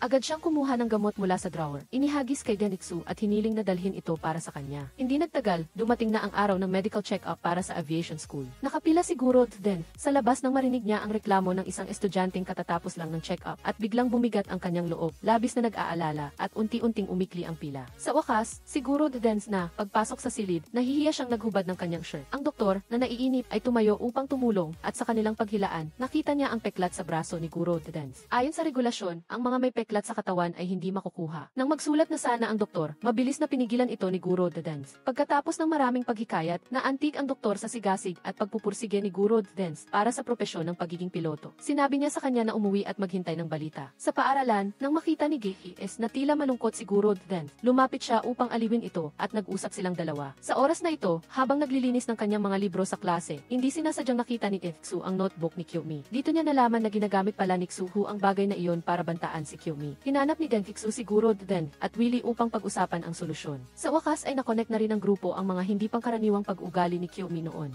Biglang luminaw ang katotohanan, hinanap ng grupo si Xuhu upang pag-usapan ang tama at mali, ngunit hindi siya natinag sa harap ng lahat, sa halip ay naging napaka-arogante at umalis. Sa klase, sinabi ni Guro Dance na mayroon siyang paraan ngunit hindi na bumalik. Nag-aalala para sa kanya, tinanong ni Daefixu si Willie kung ano ang dapat gawin. Habang nag-uusap silang dalawa, biglang umalingaw sa labas ng bintana ang pag-amin ni Xuhu, kaya mabilis nilang hinila ang kortina upang tingnan. Lumalabas, palihim na binugbog ni Guro Dance si Xuhu at wala siyang choice kundi umakyat sa rooftop at humingi ng tawad. Sa gabi, pinagmamalaki at nagmamalaki si Guro Den at bago pa man siya makatanggap ng papuri mula sa kanyang mga kaklase, tinawag na siya ni Guro Zai. Sa opisina, mahigpit na pinuna ni Guro Zai si Guro Den sa kanyang padalos-dalos na pagkilos nang hindi iniisip ang mga kahihinatnan. Hindi alam ni Guro Den na nakapasa siya kaya umabuso siya at sumagot kay Guro Zai. Sa sandaling ito, inilabas ni Guro Zai ang abiso ng pagtanggap. Matagal na nakatitig si Guro Den sa papel at pagbalik sa katinuan ay niyakap niya si Guro Zai. Nagpasalamat ng sunod-sunod at tumakbo palayo. Pagbalik sa klase, narinig ni Guro Den na inaayos ni Daefixu ang mga kaklase na bumisita kay Kyomi, kaya lumapit siya at nagpahayag ng interes na sumama. Kaya, umalis ang buong grupo ng magkasama. Sa ospital, nanonood ng video si Kyomi na nakasuot ng earphones nang bigla niyang makita ang anino ng mga lobo sa dingding. Dali-dali niyang binuksan ang bintana, pinanood ang mga lobo na dahan-dahang lumipad pataas. Bigla, narinig niya ang may tumawag sa kanyang pangalan mula sa ibaba. Yumuko si Kyomi at nakita na ang kanyang mga kaibigan pala ang nagbigay sa kanya ng isang maliit na sorpresa. Sa kanilang pagbalik sa paaralan, nahuli si Guro Den at si Denggan upang mag-usap. Pagdating nilang dalawa sa paaralan, pinagbubulungan si Denggan ng kanyang mga kaklase. Dito lang nalaman ni Guro Dance na may nagpakalat ng chismis at nagpaskil ng mapanirang impormasyon tungkol kay si Denggan sa bulletin board. Sa gitna ng paaralan, biglang tumunog ang telepono at isang sabwatan laban kay Guro Den ang nagsimula dito. Nang matanggap ang tawag mula kay Xuhu, hinanap ni Guro Den ang kalye ng libangan sa likod ng paaralan. Nang makita ang mga larawan sa telepono ni Xuhu, kasabay ng mga salitang nagdaragdag sa apoy, nagalit si Guro Den, dinaganan si Xuhu sa lupa at binugbog ito. Sa sandaling ito, dumating ang pulis na nakatanggap na ng ulat at dinala si Guro Den sa istasyon. Pagkatapos matanggap ang balita, pumunta ang ama ni Guro Den sa istasyon ng pulisya upang piyansahan ang kanyang anak. Paglabas pa lang ng pinto, sinaktan niya si Guro Den. Sumigaw na tatanggalin na siya sa pamilya at umalis ng galit. Walang mapuntahan, mag-isang bumalik si Guro Den. Sa silid-aralan, mabilis na inayos ang kanyang bagahe. Nang makita ang mga libro ni Denggan na nakatagilid, maingat niya pa itong inayos. Kinabukasan, naglabas ang paaralan ng abiso ng pagpuna at pagpapatalsik kay Guro Den. Gans. Sa dormitoryo, hindi kumain o minom si Gans dahil dito, tahimik na umiiyak ng mag-isa. Sa bakuran ng gusali ng paaralan, mag-isang naglakad ng dahan-dahan si Guro Dens habang hinihila ang kanyang maleta. Sa oras na ito, mag-isang dumating si Gei upang ihatid siya. Bago maghiwalay, niyakap ni Gei si Guro Dens. Nang maghahanda na siyang humakbang muli, biglang may napulot si Guro Dens na isang papel na eroplano. Pagbukas niya, ito ang mga mensahe na isinulat ng kanyang mga kaklase para sa kanya. Sa sandaling ito, mas marami pang papel na eroplano ang lumitaw. Ang maliliit na eroplanong iyon ay puno ng pagmamahal at taos-pusong pagbati mula sa kanyang mga kaibigan. Tumingala si Guro Dens, nagpaalam sa lahat. Ang mga estudyante ay punong-puno sa paligid at sabay-sabay na kumaway ang mga bintana upang magpaalam sa kanya. Bago magklase, ipinamahagi ng guro sa buong klase ang application form para sa college admissions. Nag-usap si Willie at Denfixu tungkol sa kung anong kurso ang pipiliin. Pagkatapos, nagpasya si Willie na dalhin si Denfixu sa library upang magsaliksik pa. Pumunta silang dalawa sa library at nagsimulang magsaliksik ng mga kaugnay na materyales, ngunit ang mga resulta ay hindi maganda. Sa oras ng pagkain, ang grupo ni Denfixu ay kumakain sa kantina habang nag-uusap tungkol sa pagpili ng kurso. Inanunsyo ni Fiona ang balita na mag-aaral siya sa ibang bansa na ikinagulat ng lahat. Sa sandaling ito, umalis si Gans nang walang sabi-sabi. Pagdating sa silid ng pagpapakulo ng tubig upang kumuha ng mainit na tubig, lutang ang isip ni Gans at hindi niya namalayan na puno na ang tubig. Sa kabutihang palad, napadaan si Guro Zaid at napansin siya. Nang makita ang hitsura ni Gans, sa oras na iyon, nagpa siya si Guro Zaid na dalhin siya upang bisitahin si Guro Den sa holiday. Tinawag si Denfixu ni Guro Zaid upang makipag-usap dahil hindi pa siya nakakapili ng kurso. Nang marinig si Denfixu na nagsabing gusto niyang pumasok sa recording major, matyaga ring nagbigay si Guro Zaid ng kapaki-pakinabang na payo. Pagkatapos, nagyakapan sina Fiona at Denfixu, dalawang matalik na kaibigan na maghihiwalay na at nagpaalam. Pauwi, dumaan si Denfixu sa ospital upang bisitahin si Kyumi. Nag-usap silang dalawa ng ilang sandali at pumasok din sa silid ang nanay ni Kyumi. Masigla siyang bumati kay Denfixu at binigyan pa ito ng rice cake. Pagkaalis ni Denfixu, hinatid siya ng nanay ni Kyumi palabas at nag-usap din silang dalawa sandali. Pag-uwi, sa hapunan ng bisperas ng bagong taon, nalaman ni Denfixu na may sakit ang kanyang lolo kaya hindi na masaya ang kainan. Pagkatapos kumain ng mabilis ng ilang subo, pumunta siya sa ospital kasama ang kanyang ama upang bisitahin ang kanyang lolo. Nang malaman na ayos lang ang kanyang lolo, gumaan ang pakiramdam ni Denfixu. Nagsimula siyang humingi ng payo sa kanyang lolo at nalaman din niya na palaging iniingatan ng kanyang lolo ang mga recording ng kanyang boses noong bata pa siya. Sa suporta ng kanyang lolo, umuwi si Denfixu at pinanood muli ang mga recording tapes na may hindi maipaliwanag na emosyon sa kanyang puso. Pagbalik sa paaralan, nagsimulang magpraktis ng husto si Denfixu para sa artistic talent exam, abala hanggang sa pagod. Nakita ni Willie si Denfixu na sobrang pagod kaya napasubsob sa mesa. Gustong gisingin siya, ngunit kahit anong gawin niya, hindi gumalaw si Denfixu.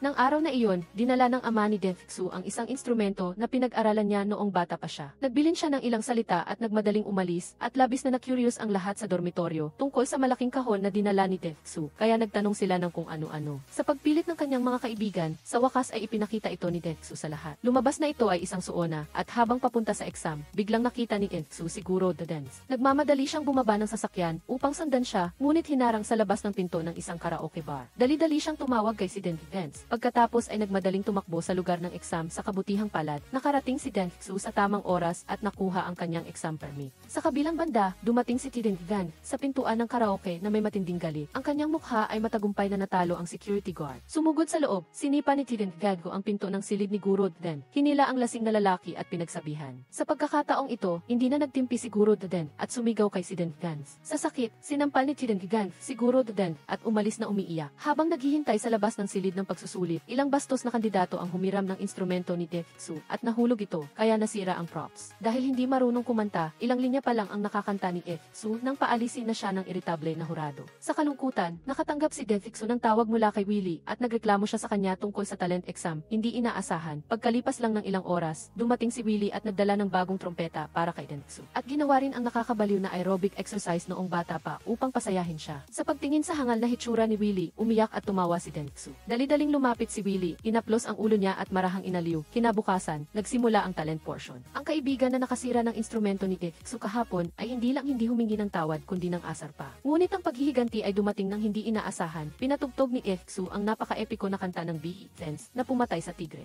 Malakas at nakakuha ng masigabong palakpakan mula sa mga hurado. Ang kaibigan kanina ay wala nang nagawa kundi mainggit at umalis ng galit. Malapit na ang graduation at nagsimulang magpicture ang mga estudyante para sa yearbook. Katatapos lang magturo ni Guro Zain at handa na sana siyang mag-dismiss ng klase nang tinawag siya ni Tintin, humingi ng autograph at nagpahayag ng kanyang pangarap na maging isang guro. Sa opisina, nag-uusap sina Principal Lee at ang mga guro ng grade 12 tungkol sa ika-negatibo, 8 mock exam. Pagkatapos ng meeting, napansin ni Principal Lee na masama ang pakiramdam ni Guro Zain, kaya tinawag niya ito upang tanungin. Sumagot lang si Guro Zain na ayaw niyang mahiwalay sa kanyang mga estudyante. Sa huli, natapos na rin ang ika-negatibo 8 mock exam. Sa opisina, pinag-uusapan ng mga guro ang problema kung bakit hindi mabasa ng scanner ang mga peking Chinese pencil. Nang marinig ito, nagmamadaling tumakbo si Guro Sai sa tindahan ng orihinal sa mall upang bumili ng kapalit na lapis para sa mga mag-aaral. Sa klase, abala ang mga mag-aaral sa paggawa ng kanilang mga takdang aralin. Nakita ni Denfixu ang mga estudyante ng grade 12 sa labas na nagpapakuha ng graduation photos at nakaramdam siya ng kalungkutan. Pagkatapos makipag-usap sa kanyang mga kaklase, pumunta si Denfixu kay Principal Lee upang humingi ng permiso na magpakuha ng yearbook photos. Ngunit sa oras na ito, si Guro Zain ay pauwi pa lang mula sa pamimili ng lapis. Sa pagmamadali ng photographer, kumuha ng yearbook photo ang klase nang wala si Guro Zain. Pagkatapos maghiwa-hiwalay ng grupo, nagmamadaling dumating si Guro Zain. Nang malaman na tapos na ang photoshoot, nagkunwari siyang kalmado at sinabing ayos lang at umalis sa dahilan na itatago ang mga lapis. Pagkatapos ng klase, naglilinis si Denfixu habang nakikipag-usap kay Willie tungkol kay Guro Zain. Nagmungkahi si Denfixu na maghanda ng commemorative gift para sa guro. Kinabukasan, nag-order si Guro Sai ng Coke at Zongzi para sa buong klase upang palakasin ang kanilang moral. Sa bus papunta sa Silidhu High School upang tingnan ang silid ng pagsusulit, mabigat ang kapaligiran. Sinubukan ni Guro Sai na pasayahin ang lahat ngunit hindi nagtagumpay. Pagdating sa Silidhu School, maingat na sinuri ni Guro Sai at Denfixu ang silid ng pagsusulit at natuklasan na maingay ang ilaw. Ngunit inisip ng taong namamahala sa Silidhu School na naghahanap sila ng butas at ayaw ayusin. Sa huli, pinayuhan ni Guro Sai si Denfixu na umuwi muna at mananatili siya upang ayusin. Matapos suriin ang silid ng pagsusulit, nakita ni Denfixu si Tiden Gans. Naglakad silang dalawa habang nagrereklamo tungkol sa pag-check sa silid ng pagsusulit na yon. Sa kabilang kalsada, tinawag ni Guro Tiden si Tiden Gans. Nagkaharap silang dalawa sa tapat ng kalsada at bumalik ang lahat ng alaala. Lumapit si Guro Tiden kay Tiden Gans. Ipinahayag ang kanyang nararamdaman at sinabing umaasa siyang hindi siya magbabago dahil sa kanya. Pagkatapos, tinapos niya ito sa pagbati na maging maganda ang kanyang pagsusulit at tumalikod. Kinabukasan, walang inayos na schedule ng klase ang paaralan.